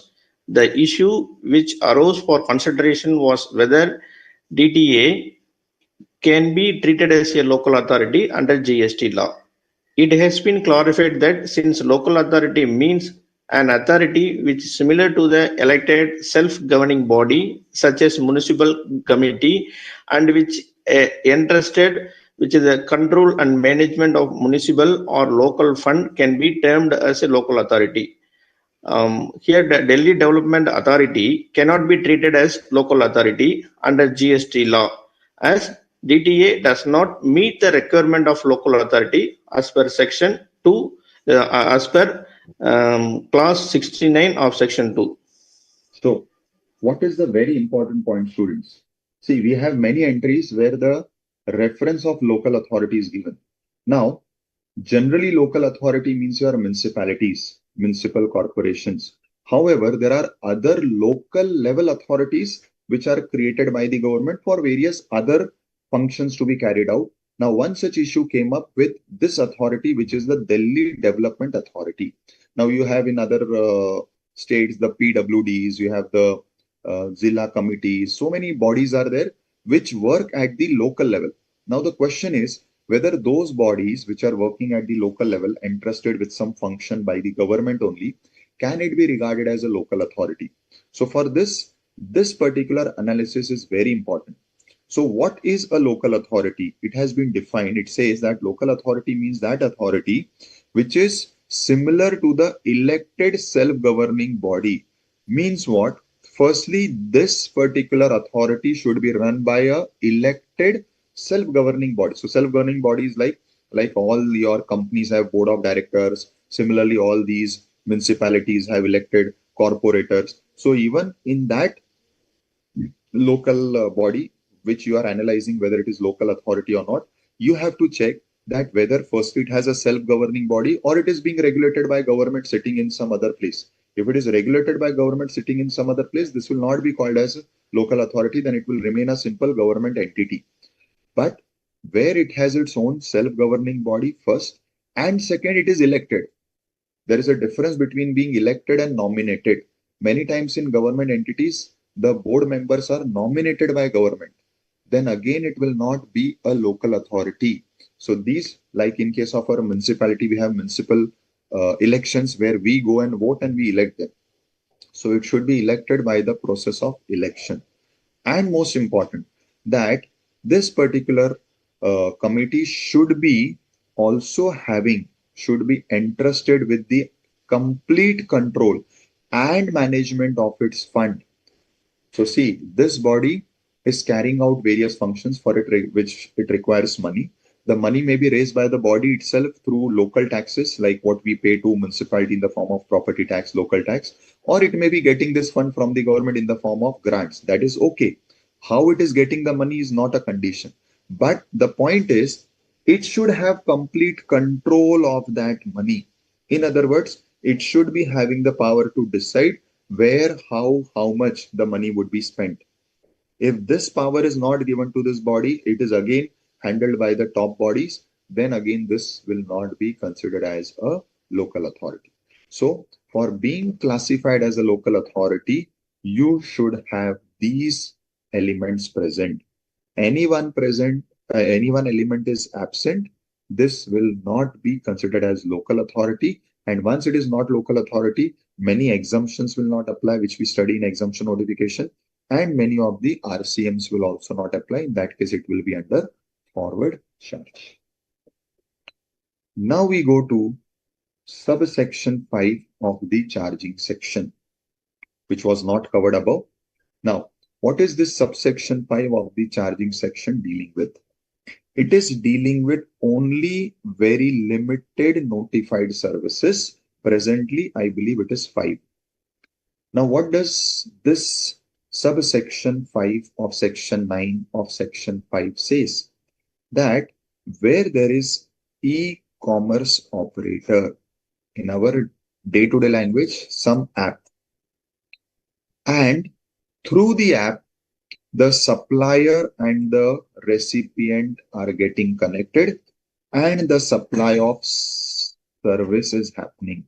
Now, which service? Notified service, the list we are going to read below. So, there is a supplier. Let us say the supplier is a cab operator or a cab driver or a cab, let us say. Who is the recipient? Recipient is me, you, who is booking this cab using the Ola, Uber, Rapido, and so many apps. Now, this Ola, Uber, Rapido is the app which is also called as the e-commerce operator under the law.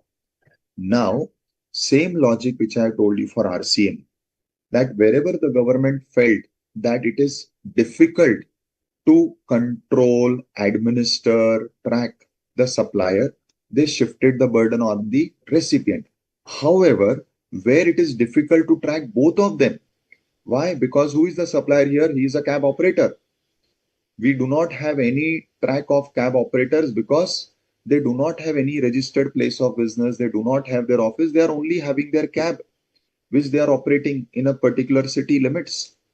Recipient also is non-trackable because recipient are common citizens, common men of that particular place.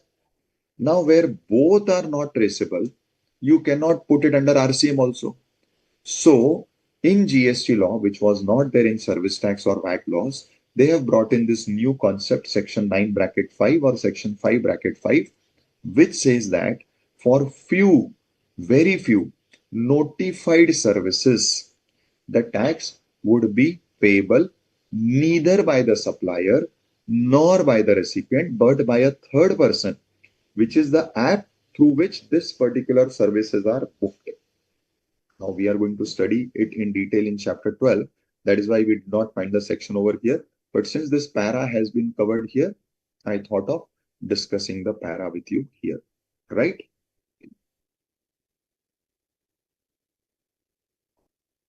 Okay. So no much details are given of 9.5 here, but I gave you one example so that you can have a reference. Now, another part in GST is given, which is classification. But before that, I would like to answer Swaminathan's question, for which he said, I'm eagerly waiting as to what is covered in 9.4 or 5.4.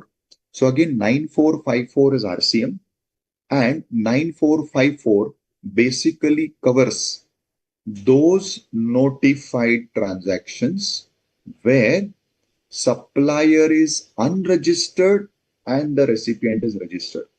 Now in 9.3, there is no such restriction that always the supplier should be registered, recipient should be unregistered, then 9.3 will apply. That is not the case. But for 9.4, they have made out this case where they say compulsorily the supplier should be registered, the recipient should be unregistered. Only then we fall under the RCM of 9.4.5.4.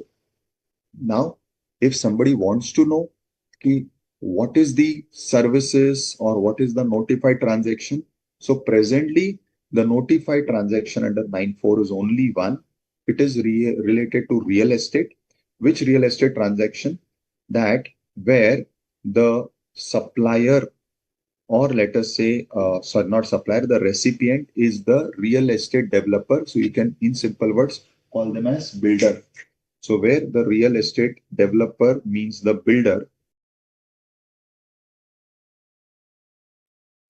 is undertaking construction of a residential project. So what he's developing is a building for residence, not a commercial building. And the builder is taking advantage of the rate notification of 1%, 5%. Actually, the rates are not 1 and 5, but the effective rates after 1/3 land deduction is coming as 1 and 5.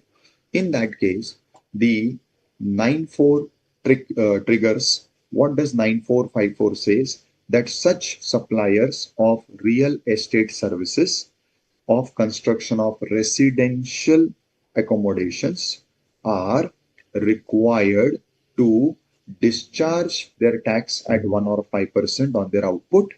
And if these suppliers who are registered are procuring their inward supplies, which may be of goods like cement, steel, etc., or of services like labor contractors, security, etc., then 80% of their inward supplies. So out of total inward supplies, 80% should be from a registered supplier only. If their inward supplies from registered supplier is below 80%, let us say during this financial year, their total inward supplies is rupees 10 crores. Certain supplies have to be excluded from this, like petrol, diesel, like salaries. So non-GST supplies have to be excluded. So excluding the non-GST supplies, the other inward supplies is 10 crores. Now, during this year, when you check the financials and the billings and all, you find that out of 10 crore, this real estate developer has acquired from registered dealer inward supplies of only 6.2 crores. Now, this 94 RCM required that this builder developer who wants the benefit of paying tax at 15% should have acquired at least 80% of its inward supplies from a registered dealer. So 80% in my example comes to 8 crores, but he has acquired it only 6.2 crores. Then for the difference 1.8 crores, which is the shortfall from 80%, he will have to pay tax under RCM at the rate of 18%. So this is what is the 9454 RCM. This 9454 RCM notification comes with certain carve-outs, comes with certain exceptions, like one which I said, this list of inward supplies will not cover non-GST supplies, so that has to be excluded. Secondly, it will not apply to cement. It will not apply to capital goods, because for cement and capital goods, if you are procuring these from unregistered suppliers, the notification says you have to upfront pay the tax under RCM at the applicable rates. You will not wait for 80% or to click. So accepting cement and capital goods, for all other inward supplies, you will have to check if they are from registered or unregistered. If cement and steel, cement and capital goods are concerned, if they are from unregistered, you have to immediately pay under RCM. You will not wait for checking the 80% criteria. So every month on month, you will check if you are buying cement or any capital asset from an unregistered supplier, pay tax under RCM at the respective rate. And now this cement and capital goods will become your registered inward supplies. Why? Because you have already paid tax under RCM. Now come to the end of the year, make a list of all the inward supplies during the year, make a total of only GST supplies, exclude the non-GST supplies. This total comes to 10 crores, in which now you have already included cement and capital goods under the registered category because you have already paid tax under RCM. Now make a total of all these supplies on which there was supplier was registered, or in case of cement steel where you have already paid tax under RCM. And as I said, this total comes to 6.2 crores, whereas it should have come to 8 crores. So this is where that difference of 1.8 crores you will calculate, and somewhere by, if I'm not wrong, by end of June 30th or June something, you have to calculate this, and then immediately in the next return, you have to pay tax on this shortfall of 1.8 crores at the rate of 18% under RCM. So this is what is the 9.4 RCM. I hope it is clear to everyone. Yes, sir. Sir, my question is, while totaling that, the 80% calculation, the cement and capital goods under the RCM, whether we need to include, or only the cement and capital goods are purchased from the registered dealer only, we need to include it? No. See, that is what I said. Month on month, when you are filing your returns, you will check the purchases of cement and capital goods. If every month, whenever the purchases are happening, if you find in any month it is from unregistered supplier, in that month you immediately pay RCM on cement and capital goods in that month's return, correct? Straightforward. Straightforward. No waiting for 80% mark to be checked. Okay. Okay. So month on month for cement and for capital goods, you pay the RCM. Now come to year end. Now make a total of all your inward supplies. That comes to 10 crores.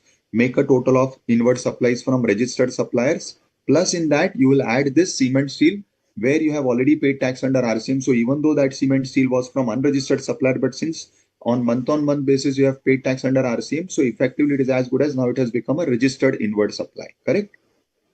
Okay. This total. So which means we include all that when we are computing the 80%. All that means? Including the RCM what we paid for cement and capital goods, in that Yes. also we'll include. In registered. Yeah. Because see, the logic is simple. At the time of receiving his tax has been paid, it is registered. So either the supplier has charged you tax because he's a registered person, and where he has not charged tax, but for cement and steel, you have paid tax under RCM. So in either case, it will now fall in the category of registered inward supplies, or you can say, let us substitute the word for our convenience. It is the tax paid inward supplies. Correct, no? Right, sir. And once it is tax paid inward supplies, that is already tax paid is done. Make a total of that and now compare it with the 80% mark. Whatever is the shortfall from the 80% mark, like in my example, 6.2 was the registered or the tax paid inward supplies, but the 80% comes to 8 crores. Difference 1.8 crores is what you have to pay tax under RCM under 9.4. Sir, but the thing is that when you are calculating this item on the year end, that the difference if you find, it will be too late, right? We are filing the return on the quarterly basis or monthly basis on the return. If you are finding at the year end, then what is the use of the raising the RCM, sir? And there is a penalty also will be applicable. No penalty will apply because that is what the law has given you the criterion. Why I'll tell you. See, I cannot put a criteria of checking this 80% month on month because in a business, the all goods and all services are not purchased month on month. Certain are purchases in 6 months once, certain may be purchased annually once. So there are different types of things which we procure whenever we are in business. Correct? So there will be no interest penalty because the law itself wants you to make this calculation of 80% at the end. First thing. Second thing, why 80%? Again, if you go to the logic, beautifully you'll find the logic that firstly, this real estate scheme has come as a beneficial scheme for the end user. That end user should not have to pay a huge tax imposed by the builder. So they want to benefit the end user, making them pay only 1% or 5%. Now, at the same time, they are not allowing credit to the builders because in the past, the government found that there were a lot many unscrupulous practices, fake ITC being claimed by the builder. So this is what they wanted to block. So they said, boss, I will not give you ITC, but then I will reduce the output rate. So it is loss for no one. Now, when they did this, they realized that now the builders may start switching to purchasing from unregistered persons because their ITC is not available. So what they will do, they will try to switch to buying from unregistered persons. So even to cover that, they have brought that 80%, capping that at least your 80% should be from registered person. Otherwise, now the builders will start showing purchases from unregistered persons.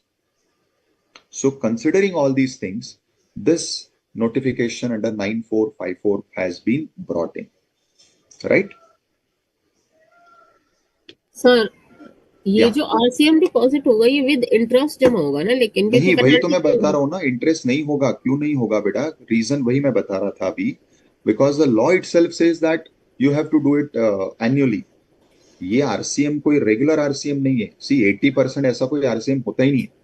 RCM कैसा होता है, जैसा हमने पढ़ा हो कि आपने lawyer service ली RCM भर दो, आपने जीटीएस सर्विस ली आरसीएम भर दो, आपने सिक्योरिटी सर्विस ली, body corporate non body corporate देख के आरसीएम भर दो. ये आरसीएम होता है जो सर्विस स्पेसिफिक होगा या ट्रांजेक्शन स्पेसिफिक होगा. यहाँ पे आपने हाँ जो सर 3D जाएगी फिर वो उसमें मिसमैच नहीं आएगा बेटा. क्यों नहीं मैच होगा? मैं जब पहले firstly year should be completed, क्योंकि मैं 80% मंथ ऑन मंथ जो मैंने अभी एक्सप्लेन किया देख ही नहीं सकता ना बेटा. मंथ ऑन मंथ तो कितनी सारी चीजें जो इस मंथ में नहीं आई, जो पूरे साल की क्वार्टरली मेरी आती है या एनुअली एक बार आती है या 6 मंथली एक बार आती है. तो उन्होंने बोला है जैसे आप अपने हर साल का P&L बनाते हो, प्रॉफिट लॉस साल में एक बार निकालते हो, वैसे आपको ये 80% अनरजिस्टर्ड साल में एक बार चेक करना है। अब जब आप साल में एक बार चेक करते हो, and if I am remembering the timeline correctly, it has to be by 30th of June, आपको ये कर लेना है क्योंकि तब तक आपके फाइनेंशियल्स बन जाएंगे।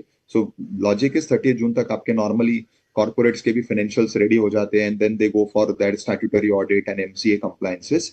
सो आपके जो फाइनेंशियल्स रेडी हो जाएंगे उसमें अब आप चेक कर लो, और इमीडिएट नेक्स्ट मंथ के 3B में you will show this under the RCM and you'll pay the tax. Means I'm not getting why you're saying कि वो 3B में नहीं दिखा सकेंगे या it will be a problem. Okay problem कहाँ पे आएगा बताओ मुझे। आप पूरे सर साल का एक बार करके आप एक मंथ के 3B में दिखा सकते हो ना साल खत्म होने के बाद। What is the challenge?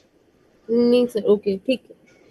Okay, sir. Sir, my challenge is that I am thinking that how we can update in the 3B or when we are filing the return. Okay, on the year end, on that particular month, if you are showing that there is no penalty will come. Or See, is there they have any? given a timeline. They have given a Okay. timeline for this 80% wala RCM. That is something, if I'm not wrong, 30th of June. So you have to do it by that date. If you are doing it by that date, there is no interest penalty because the law itself has made you to do that. Na? Yeah, yeah, understood, sir. Sir, whenever we are putting the particular month, the penalty will not show. Actually, the thing Correct. is that the thing I am also thinking: is there any particular provision is provided while registration of such these kind of businesses? Is there any particular pop-up or something restriction or amendment there in the site? I am thinking about that. I don't think there is any such what type of pop-up you are asking?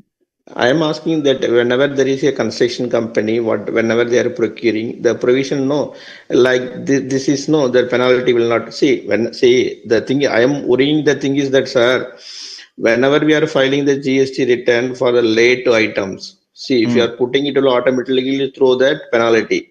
Well, beta, that is where, let us say you put it in GSTR 1 where the bill is of May and you have put it in August. Yes, Then sir. automatically the system will come to know. Here, this is what I'm trying to explain. This is not transaction wise. It is not for a particular bill that you are paying GST under RCM. You are paying Yeah. GST by making a total. Now, when it is a total, there is no date. See, certain bills may be booked in April and certain bills are booked in the last month of March. How will you calculate the interest? That is what is the point now. Understand the logic. That the logic I understood, sir. In other way around also, I am thinking in the exact date when we want to put it when we purchased. That case, is there any module updated on the GST portal for this particular type of businesses?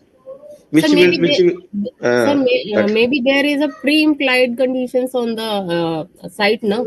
If we select that kind of business, and these conditions are applicable.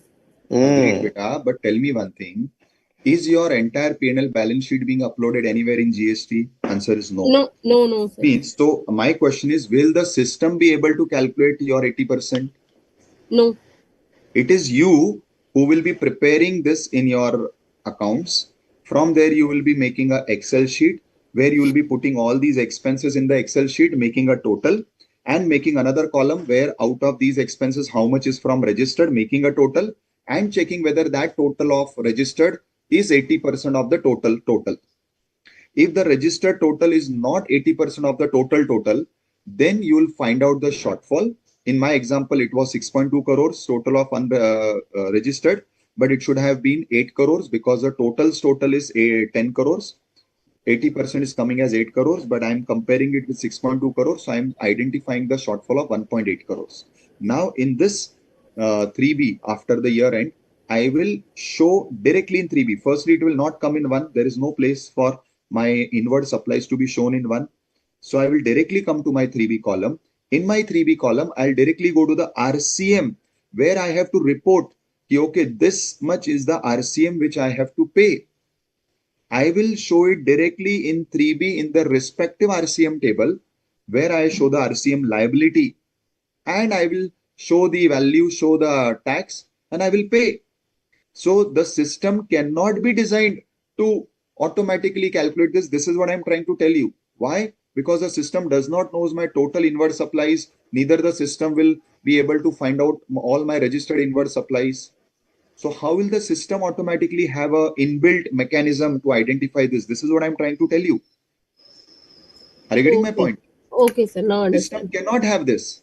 See, Okay. this system can do. See, definitely in my registration, I have marked myself as the real estate supplier. I have put the HSN, so the system knows I am into this service. But the system will never come to know, at least as on date, what is my total inward supplies of the year, because my total inward supplies are not coming on the system.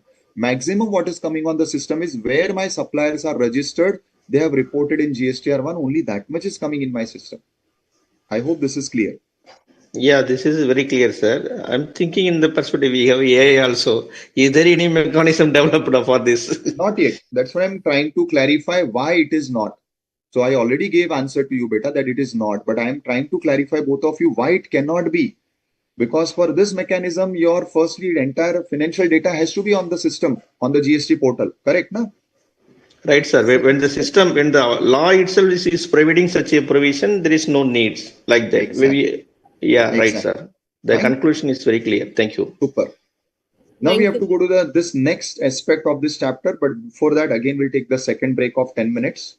So after 10 minutes, we'll reunite and we will cover this very interesting part, which is classification.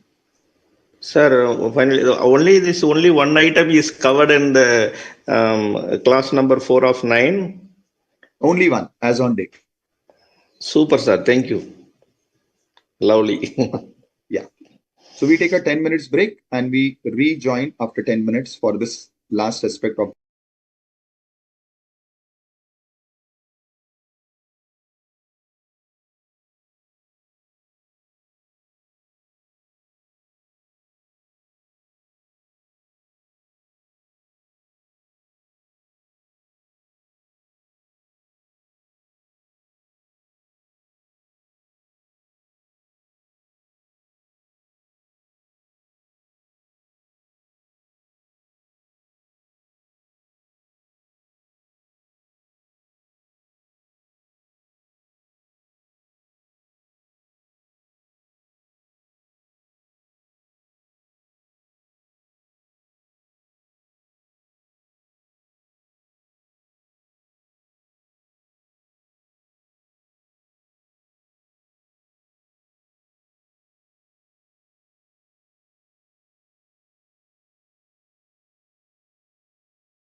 Now, we are in a very important and also a slightly more technical topic of classification. So firstly, I want input from your side as to, do you all know what exactly classification is in general? May not be GST in particular, anything in general.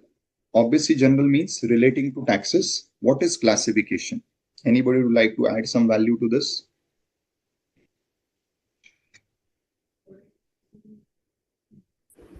It is Students? basically division into categories for the purpose of determining the tax rate applicability. Is it? Correct. Super. So classification basically is dividing, categorizing your transactions into various categories so that you can identify what is the tax rate. Perfect. Anything else?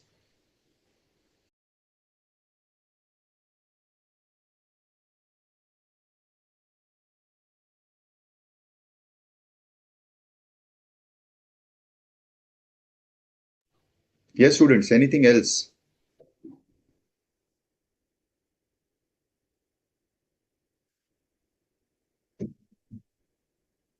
Nothing?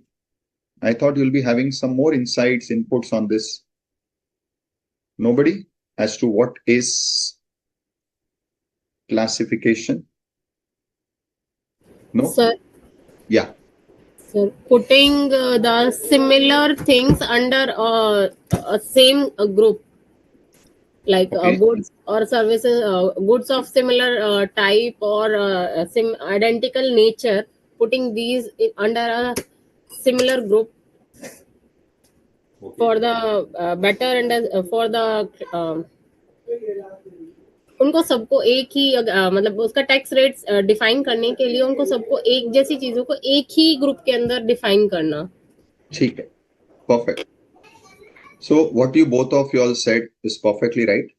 I'll just now put it more specifically and more in detail. So basically, classification is what? We have identified that this transaction is a taxable supply. Now, the first classification, which I already mentioned above, is whether this is supply of goods or whether it is supply of service. Why? Because all further aspects of RCM, exemption, everything solely depend upon whether it is supply of goods or supply of service, because the provisions are separate for if it is supply of goods and the provisions are separate if it is supply of service. So first classification in GST is at this stage itself as to the nature of supply, whether of goods or of service.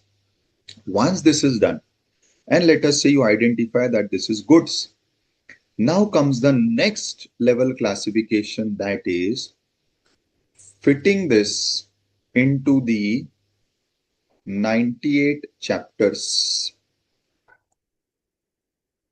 identifying that my transaction or my goods are fitting in which of these 98 chapters. Now, where are these 98 chapters given? These are given in the tariff schedule. Now, what is a tariff? Tariff means rate fixed by government. So it is the rate schedule. Now, just to give you a backdrop of this, internationally, whenever we talk about international trade, we have international bodies like International Monetary Fund, we have the WTO, we have the GATT. Now, in similar fashion, we have the ICO, International Customs Organization. Now, what is this ICO? This International Custom Organization is basically to smoothen the import-export and the related issues. Now, this ICO, for the first time, created this schedule of chapters where it divided all the goods that are there in this universe into 98 chapters. So as you can see here, there are chapters. How many chapters are there? There are 98 chapters. Now, these 98 chapters have been created on the basis of nature of goods.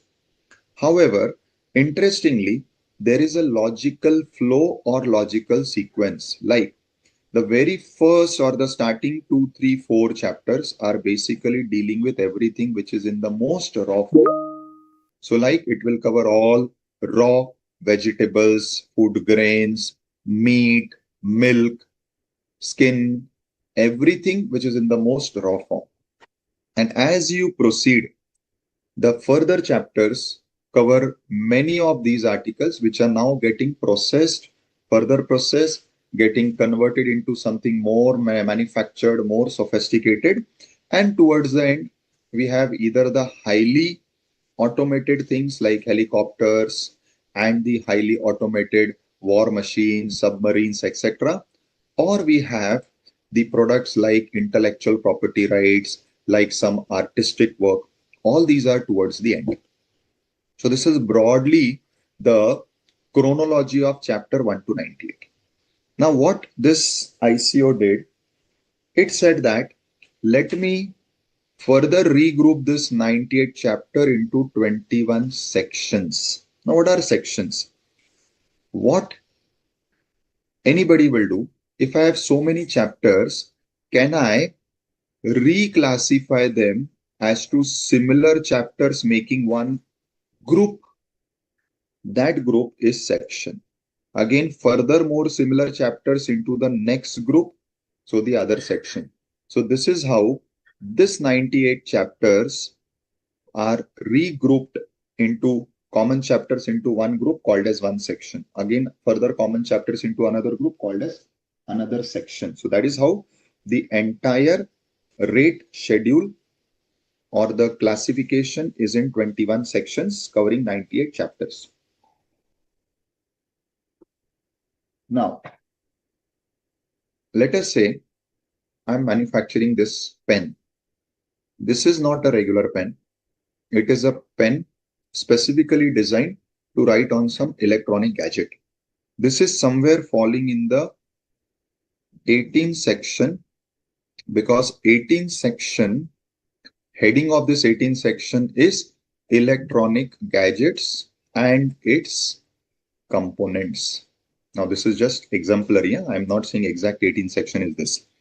Now after reading all the section headings or names, I found that yes, my pen is more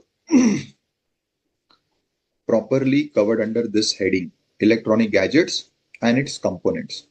Now this 18 section, let us say, starts from chapter number 60 up to chapter number 69, and each of these chapters cover different types of electronic gadgets, which may even include mobile phones, digital diaries, computers. So in the similar fashion, it has one of the chapter, let us say 67, with the heading electronic writing instruments.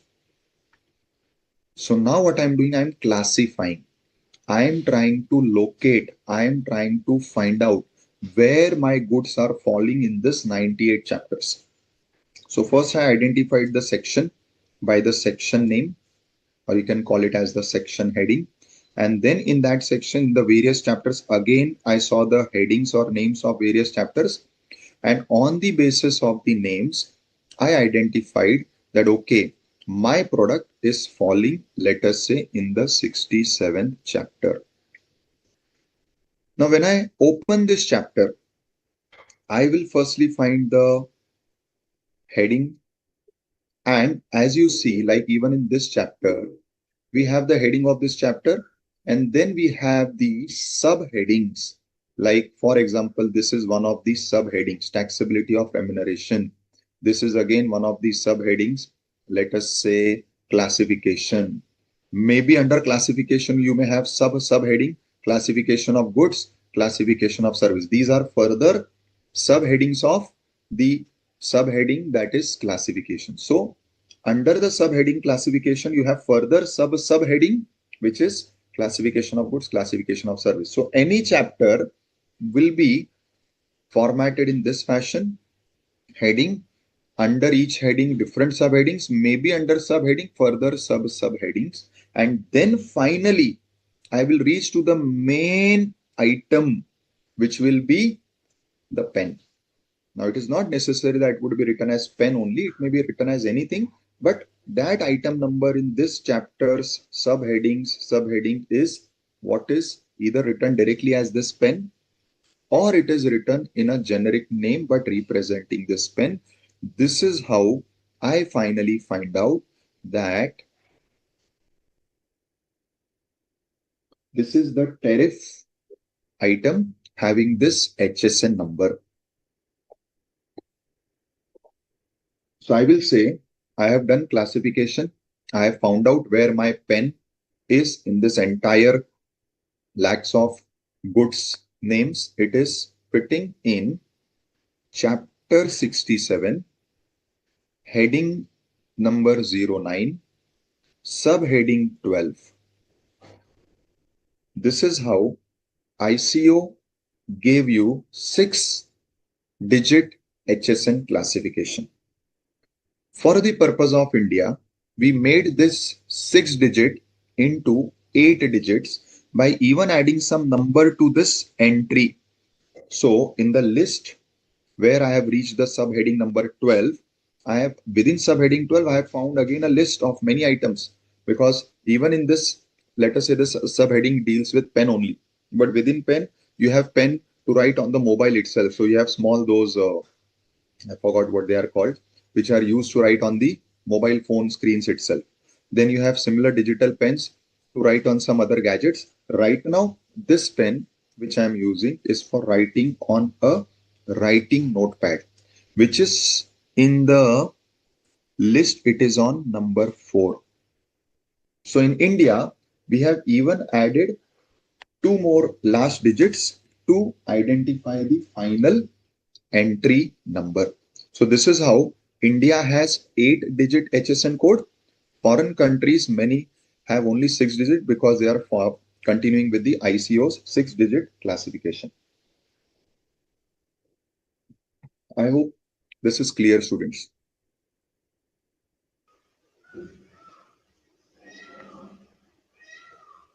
So chapter, heading, subheading, tariff. So first 2 digits represents chapter number. Other 2 digits represent the heading in that chapter. Further 2 digits represent the subheading under the heading. And final 2 digits will represent the actual serial number of this particular product. Right? Now, all these have come up. As I said, you have WTO, you have this World Custom Organization, you have different bodies who are involved in this. And our Indian customs tariff has been adopted on the basis of this HSN. The full form is Harmonized System of Nomenclature, given by all these bodies.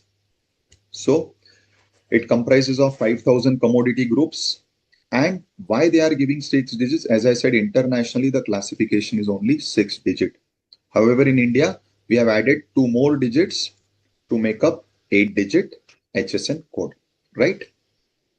Now, what is very important is when we want to do this classification. What is classification? Finding out where my goods are falling. Many times it is very difficult because, as I said, maybe directly the name pen is not used. Like for example, if we say chocolate, you'll never find a single entry by the name chocolate, but you have thousands of entries for chocolate. So over there, they may be using something in the word cocoa. At times they use the technical words, like in case of certain medicines, we call it by the generic name like crocin.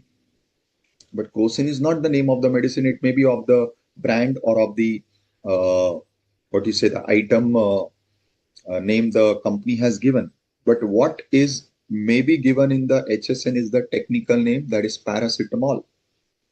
So this is how the classification names may not be so easy, or the names given in this. Just imagine this 98 chapter tariff schedule to be a book having 98 chapters, and each chapter being classified into sections, like how our modules are. Section 1 or unit 1 covers these many chapters. Unit 2 cover these many chapters. Same fashion, these are sections. Now, if there is a difficulty in finding out where your goods fall in this entire book, we also have something called as rules for interpretation, or these are also called as classification rules, which will help you identify in which chapters, which headings, which subheadings, which entry your goods are falling. Now, for us in GST, this entire list, this 98 chapters, all these things are given in one of the notifications, right? And that notification, we call it as the rate notification or the tariff notification. Now, what does this rate notification, tariff notification, where this entire list is given, says? You have to simply refer to the rules of interpretation given in the customs classification, because we have borrowed this from customs. So it is saying that for understanding how to do classification, we have made rules, but these rules we are not making, they are already made by the customs following the international principles. You check that. So we will be studying these rules in detail when we go to rules for interpretation topic in our customs syllabus, because GST has borrowed it from them. Now comes the next interesting part. What is this next interesting part?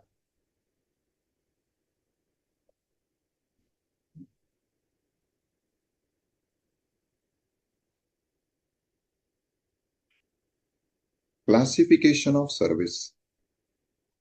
Interestingly, this is not given by any international body like for goods, because for goods, we have this World Trade Organization, World Custom Organization, International Custom Organization, so many bodies which are dealing with the international trade, which we call as import-export, and which is governed by the customs department.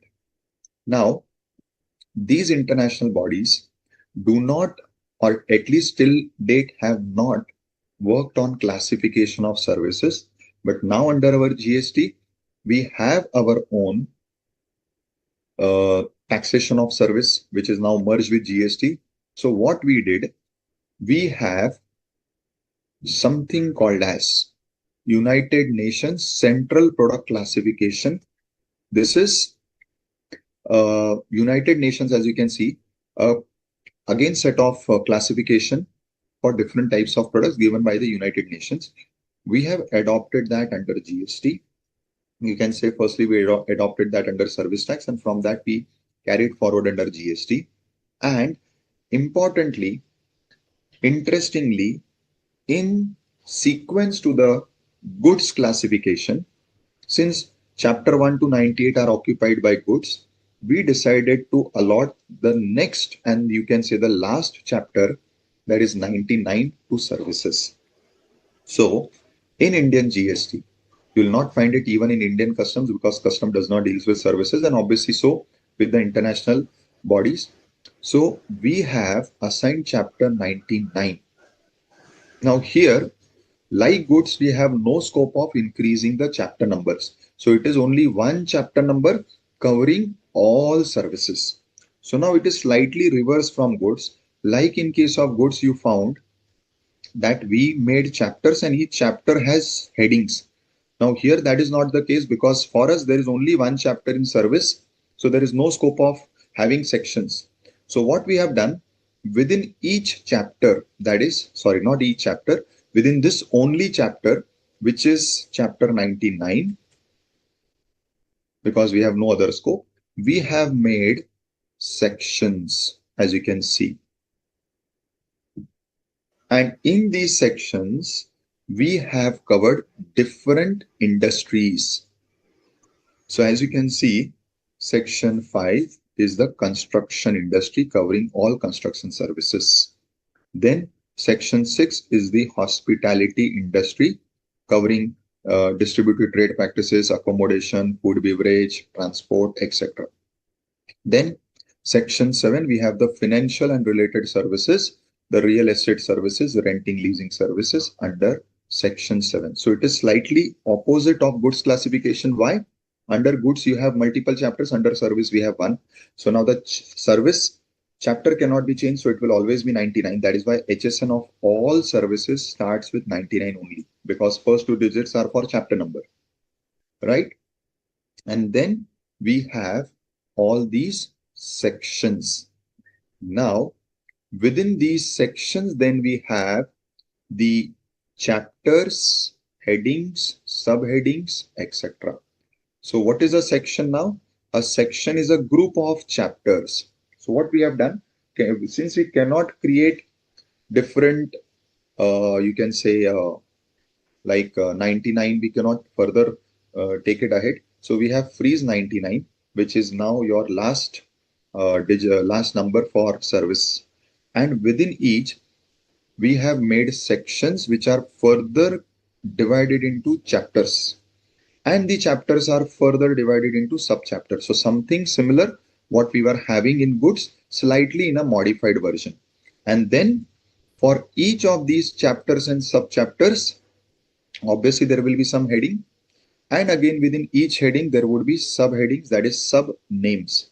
So it is simply doing the same thing what you did for goods, but for goods, the supreme was that you have 98 chapters, then further classified into various heading, subheading. Here we have one freezed chapter, which is subdivided into sections, and then every section is having then the chapters falling under that section. So this is how you have the breakup over here. So only one chapter, number 99, divided into various sections, and then each section is having sub-chapters, you can say, given various headings for each sub-chapter, and then each of these sub-chapters will have further subheadings called as groups, and then in each group you will come to your final serial number or the entry number. Again, this will also be of 8 digits only. So 1 second, 99547712. So this is chapter which is freezed. This is section. This is heading, subheading. This is the final entry. So this is how the classification of services are done. Now presently, the goods have these multiple rates. Unfortunately, GST was supposed to be a single tax, so it was presumed that there would be single rate. We started with 4. Now it has even further expanded. So we have all these rates. Yes, Swaminathan. Sir, goods from the chapter number 1 to 98 and service only 1, that is 99. But I think for chapter number 77 is intentionally left for blank and not yet assigned for any goods. Yes. See, that is done intentionally by these international bodies. Why? Because tomorrow if something new is invented, which was not envisaged, so they should have a chapter for that, right? So that is left blank intentionally. So means what is your doubt in that? See, the lawmaker is that only the 77 is, they are thinking there is only one chapter is needed. They are precluded only up to 98. No, so what do you want to say, Swaminathan? I didn't get the context. See, my thing is that if anything is added, any goods further is developed going forward, then they need to go beyond the 99, or they will put, say, example 98A or 77, Exactly. 70A. So they have anyways kept 77 blank. Now, if there is something, anything which cannot fit in all these 98 chapters, and let us say you have also used your 77 chapter for something else, then it will be 77A, 77B, 77C. This is how they will come up. So you can say 77 is the miscellaneous chapter. So best, whenever they have to use it, they will give the heading as miscellaneous and not any particular chapter. This is what I believe. And then within miscellaneous, they can keep on adding more sub-chapters if there are further more new types of goods. This is how I'm envisaging. They will try to avoid A, B, C, D, because then that will complicate the schedule further. Already it is too technical. So this is how I am envisaging. Let's see, at least in past so many 60, 70 years of international trade, I haven't found that they needed even to may use 99. So 98 is the last that they have used. So even 99 they are not using in past 60, 70 years. So I don't think they will be even using A, B, C, D. It would be 77, which will be called as miscellaneous. and within that they can add anything there. This is what I understand. Right? Right, sir. So in this point, these rules for interpreting include section and the chapter notes. So what is that note, sir, on this? How to Yeah. interpret that? So it is something like this. See, how we find notes below every pointer. Now, when these notes, like you have these note numbers, so you come to know it is relating to which point. Now, when you read any chapter, there is a heading of the chapter. Now, in this tariff, they give the headings also some explanation to clarify what will be covered in this chapter, what will not be covered. Those clarifications are called as chapter notes. Then under each section, number of chapters are covered, so they give explanation to the sections also. Those are called as section notes. And then for different headings and subheadings, they will again give some clarification, what is included, what is excluded. So all those are the different notes. So notes are like this, what we call as footnotes. But where they are given to explain about the section, what is covered, not covered, it is section notes. When it is given about the chapters, what is covered, not covered, it is called as chapter notes. Understood, beta? Right, sir. Thank you. Perfect. Then presently, these are the rates we have for services. So like for our this real estate, we have 1.5 and 7.5, which we call as 1 and 5. So actually it is not 1 and 5, it is 1.5 and 7.5, but we have 1/3 land deduction. So effective rate becomes 1 and 5. After that 1/3 land deduction.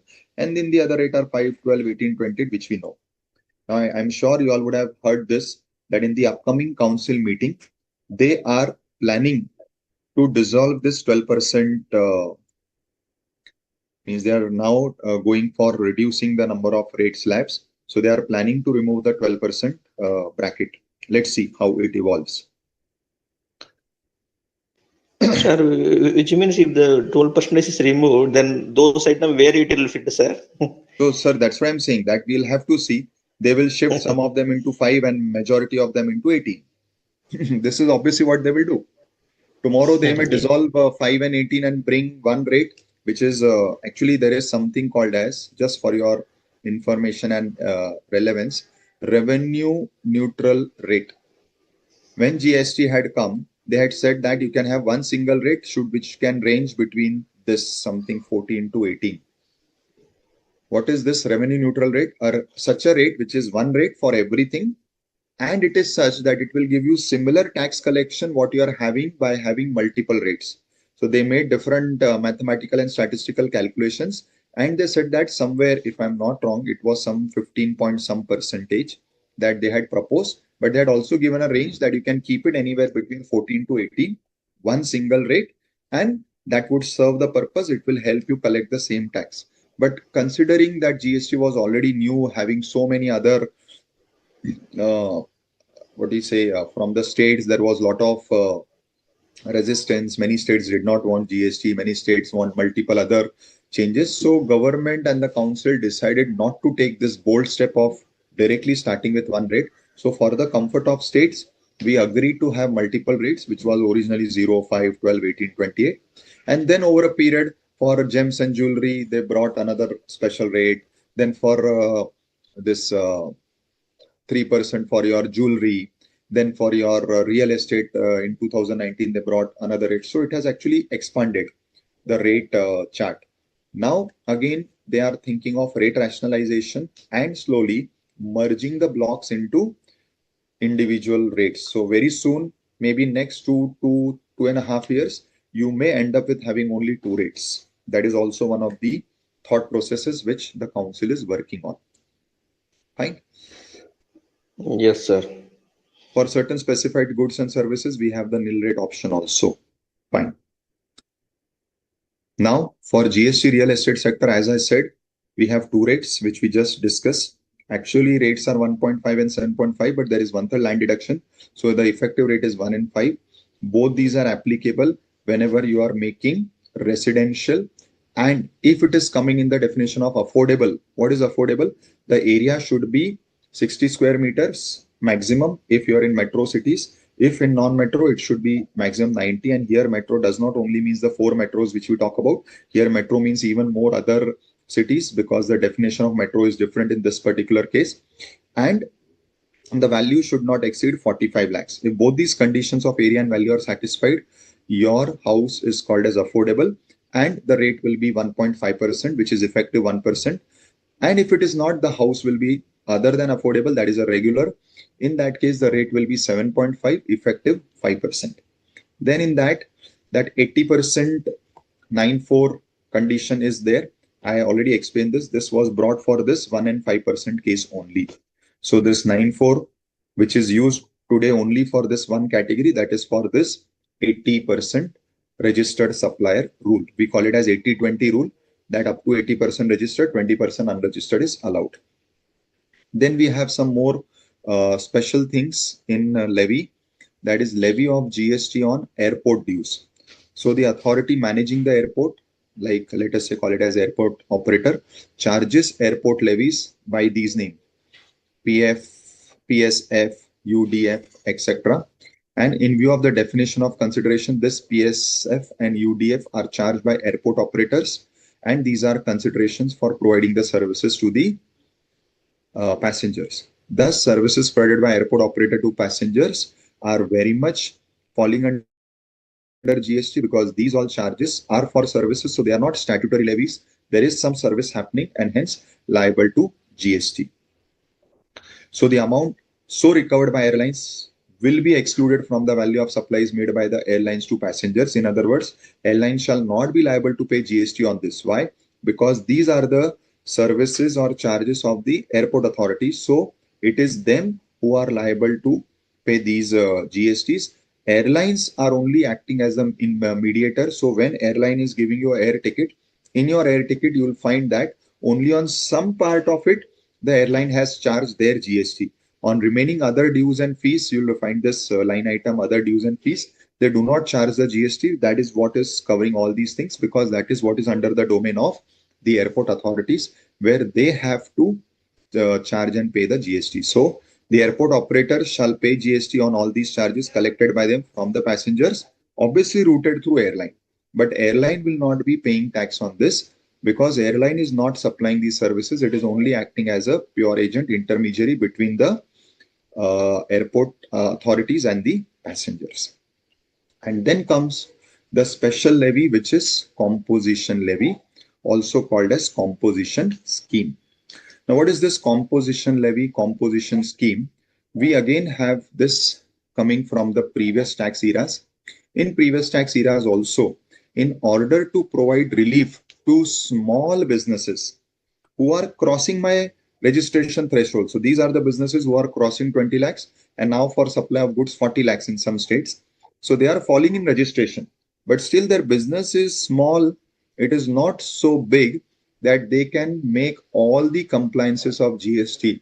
Like they are not in a position to raise proper invoice for every transaction. Now you have even e-invoicing. For them, even filing monthly returns may be a challenge. So for such small businesses, they have brought in this concept of composition levy. So this was called under the earlier tax era of service tax and excise. We used to call it as composition scheme. Here we call it as composition levy, but people also call it as the composition scheme. Now, what is this composition? Composition is not exemption.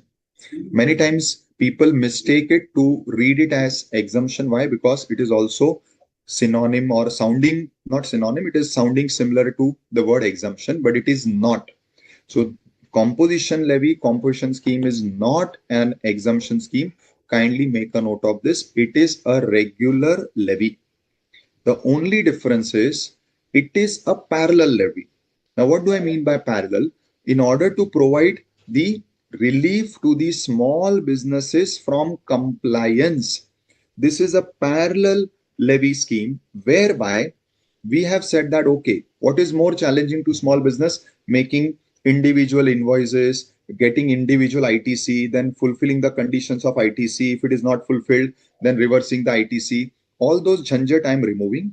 You simply do one thing, don't take ITC at all. So even though your suppliers are charging GST, you don't take ITC because it is the most difficult part.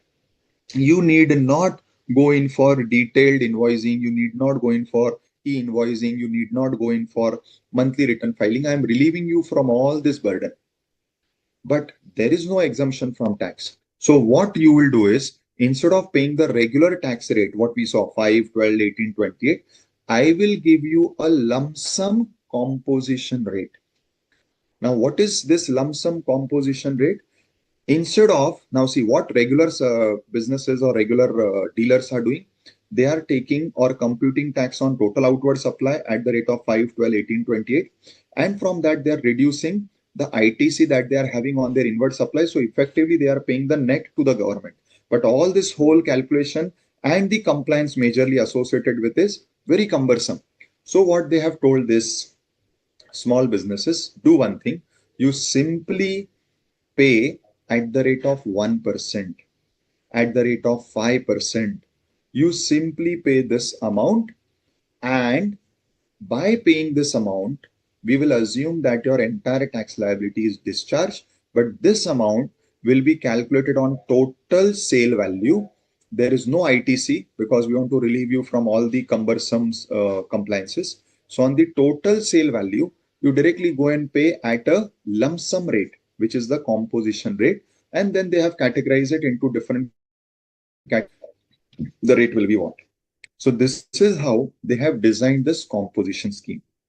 Now, once you as a business are fulfilling the conditions of this composition scheme, you are having a choice whether you want to opt for it because you are fulfilling the condition, or you can simply decide to be in the regular. Now, again, every year you are having this choice to switch. So let us say you are satisfying the conditions of being a composition dealer every year. In the first year, you opted for regular scheme, but you are not very comfortable. You are too much overburdened with the compliance. So by the end of this first year, the portal allows you to go and switch your scheme from regular to composition because you are eligible. Now, once you are in composition, again for that whole year, you have to do all the compliances and payments as a composition dealer. In between, you cannot switch. However, if it happens that in between the year, for some reason, any of the conditions of being a composition supplier is breached, automatically, without your choice, you will be switching, converting to becoming a regular business. That is logical, because for being a composition dealer, for being a composition business, you need to satisfy the conditions every day for every transaction. If anytime you breach any of the conditions, by default, without your choice or option, you will be converted to regular. Obviously, for that, certain compliances have to be done. Now, when section 10, which is the composition section, was originally brought into the GST law, there was only one composition scheme, which is under 10.1. Later on, they added one more composition scheme in the form of 10.2A. Now, generally, people call this 10.2A scheme as the composition scheme for service providers, though it is not very fully correct to say it so, but this is how people are identifying this. So 10.1 people identify it as goods composition, which again I'm saying is not completely correct, but this is how people identify. And 10.2A they identify as the composition scheme of services. Now, let us understand this scheme with some more details. Now, as you see, there are two schemes. So one scheme which people identify as composition for goods, in that if you are either manufacturer of goods or either you are trader of goods, you are given the composition rate of 1%, which you have to pay on your total turnover. But in this same 10.1 category, if you are a supplier of service, what is this service? It is the restaurant service. Supply of food, serving of food, which is a service, restaurant, which we call. For that, the rate is 5%. The turnover limit for being a composition dealer under this scheme is 1.5. Now, besides this one service of restaurant, in this scheme only 10.1, now there is a flexibility brought in where you can even provide other services, but then there is a capping up to what amount or what limit other services can be supplied, that we are going to discuss in detail. So broadly, the 10.1 scheme is majorly for goods, both manufacturer, trader. Again, there are some exclusions for certain goods manufacturer, it is not allowed. That is okay. I'm just giving you overview now. and it covers one service, which is the restaurant service. Then comes the new one, which is 10(2)(a), which is specially for service. But again, it is wrong to say it is only for service, because under 10(2)(a), a supplier of service may also be supplying goods and still he or she would be eligible for the scheme. Here, the turnover limit to be eligible for this scheme is 50 lakhs. And here, the composition rate of tax for this scheme is 6%. So this is what is the difference between 10(1) and 10(2)(a) broadly.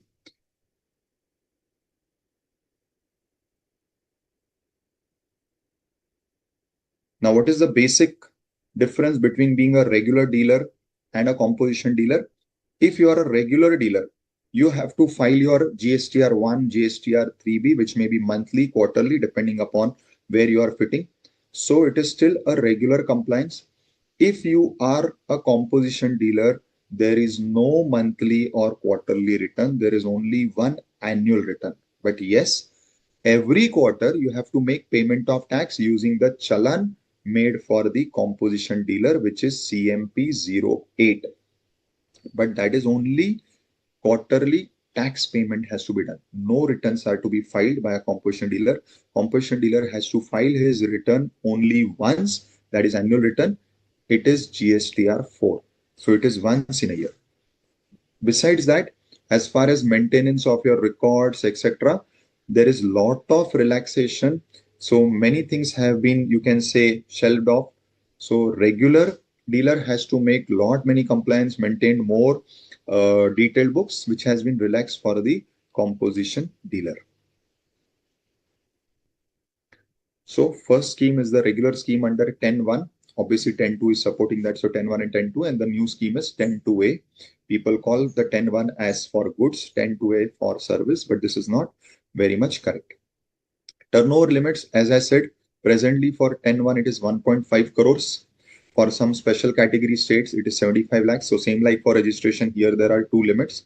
For special category states, turnover up to 75 lakhs can only be under composition. And for regular states, turnover up to 1.5 crores can be under composition. These are the special category states where composition limit is 75 lakhs.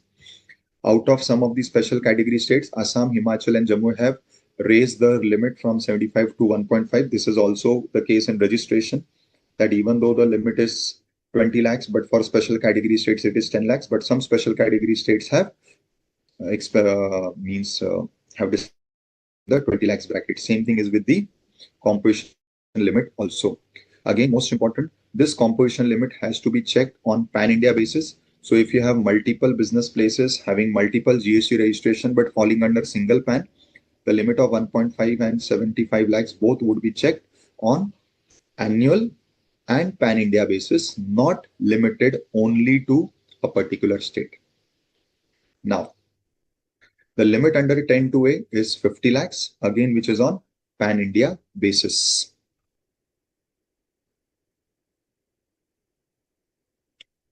Now, while counting this limit, we will definitely add up what? We will definitely add up all the supplies. Now, what is very important is the definition of aggregate turnover.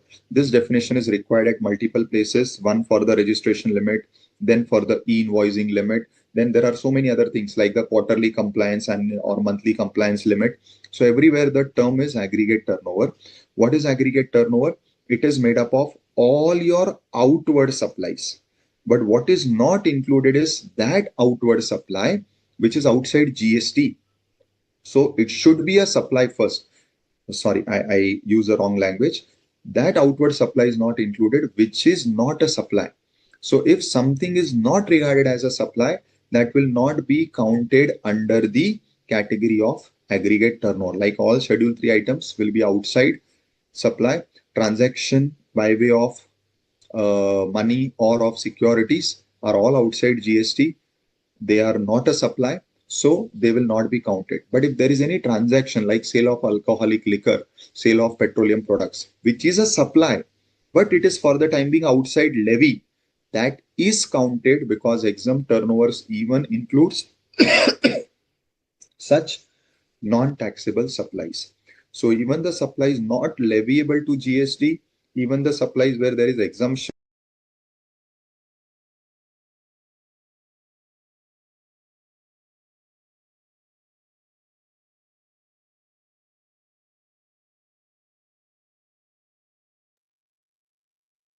So even such supplies will be counted.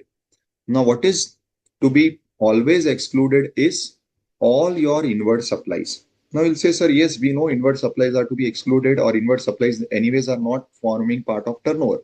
But why they have specifically highlighted this point? Because there are few inward supplies on which you are paying tax because of RCM. Now, there was a confusion that if I am paying tax on certain inward supplies under RCM, should it be counted here for the purpose of aggregate turnover? Hence, they have clarified it will not be counted. Similarly, any taxes or cess like the CGST, SGST, IGST will not be counted in the aggregate turnover. So in short, aggregate turnover will include firstly only your outward, it will not include your inward. Secondly, in outward, it will only exclude that supply which is not a supply. So that transaction which is not fitting in the definition of supply itself is excluded. All other supplies, whether it is taxable, whether it is exempt, whether it is non-GST, all are to be included in the definition of aggregate turnover. Now there is one carve out. This carve out is applicable only for composition, not for other places like registration, e-invoicing, monthly, quarterly returns. Because in all these places, aggregate turnover definition is used, which is same like what we discussed now. But there is one carve out in aggregate turnover definition when it deals with composition, that is, while counting aggregate turnover for determining whether or not you are fitting in composition scheme, you have to exclude one supply which is for the time being exempt, and that is what is the interest. So we have in our P&L on the credit side interest. This interest is a supply because it is for use of money. This interest is a taxable supply. It is covered in section 9. However, right now, because of exemption notification, the tax on it has been exempted. But this supply is a supply. So logically, technically, it has to be included in the definition of aggregate turnover, and it is included for all other purposes. Only for the purpose of determining aggregate turnover with respect to composition limit, only for this limited purpose, you will exclude. Please keep this in mind. Only for this limited purpose of determining the eligibility for composition, you will exclude the interest from your aggregate turnover. But for all other cases, registration and everywhere, wherever aggregate turnover is to be checked, you have to include even interest. Correct? Okay. I think we'll stop over here. This should be sufficient for this session. We'll cover the remaining part in the next class and we will proceed. Anybody, any questions, students? You may raise your question before we conclude today's session.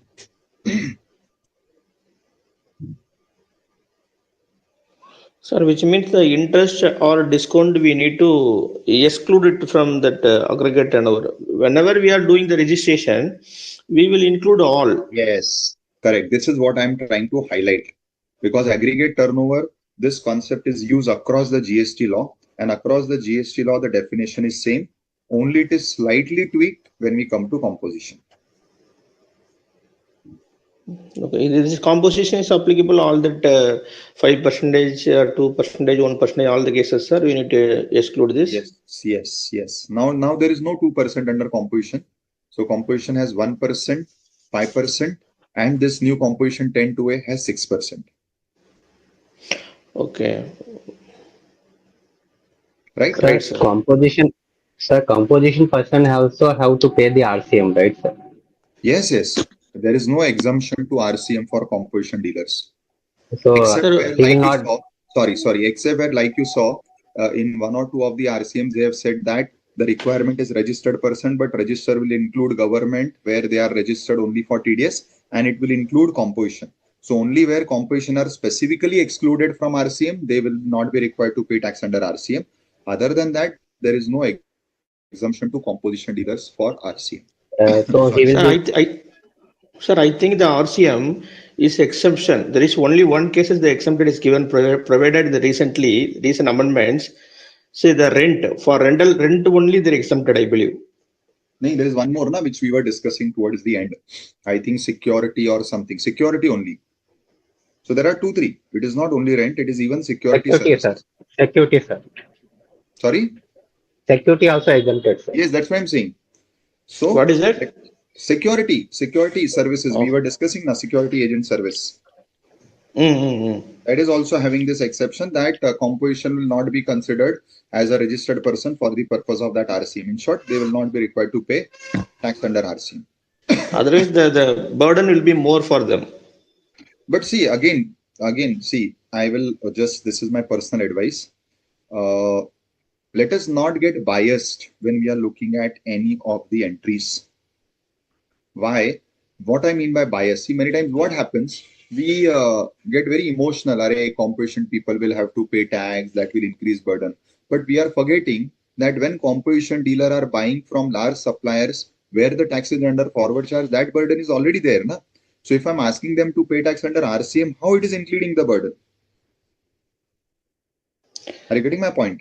Yes, sir. Yes. When the specifically the input tax ITC is not allowed, that is what the burden will be more. But that's why I'm saying. But then, anyways, they are paying tax under forward charge now, where the suppliers are charging tax on them and they are paying under forward charge. So there also the same challenge is there because credit is always not allowed at, in case of composition.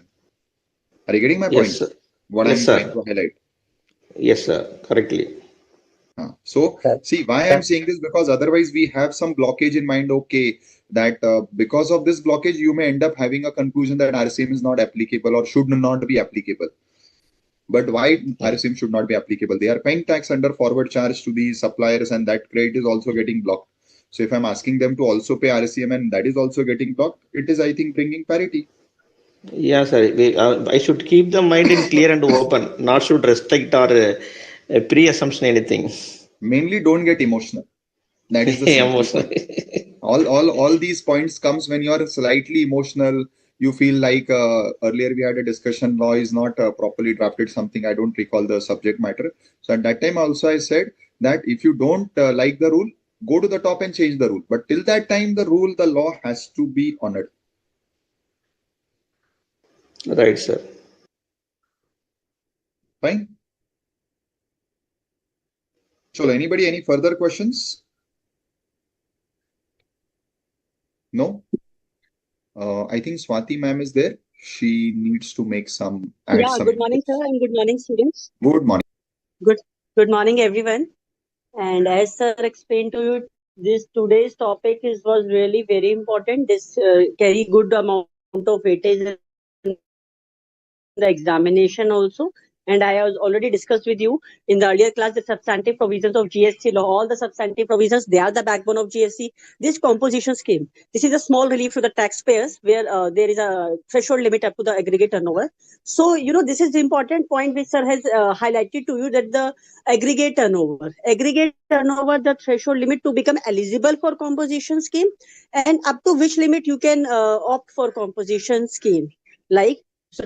So, and as you are already aware that composition scheme is a person who is dealing in basically interstate goods and services, he cannot opt for composition scheme. But if a person procures good like from another state, then he can opt for composition scheme. Right. So these are the very crucial nitty-gritties which you need to bear in mind while you are going through the provisions of composition scheme, and sir has explained to everybody very thoroughly these points. So I hope that you will take care of these points, and please revise revise the session, revise the topic, revise the points which sir has gone through after the session is over. It will help you in strengthening your concepts, and it will take you in the long run in when even in the examination or before examination, when you will be revising, your concept will be clear if you side by side revise the topics. So thank you, students. Thank you, everyone.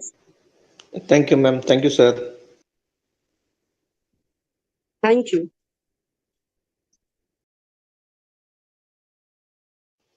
Sir, you are muted, sir. You are not audible. No, Swaminathan, I'm not talking to you. I was just attending 2-3 calls. So that is why I kept myself muted. Session over, Ashokji, from my side. Thank you. Thank you all. Thank you, students. Please come read with this chapter and the next chapter. Thank you, Thank sir. you. Thank Good you, day. sir. Thank you so much. Have a wonderful day. My pleasure.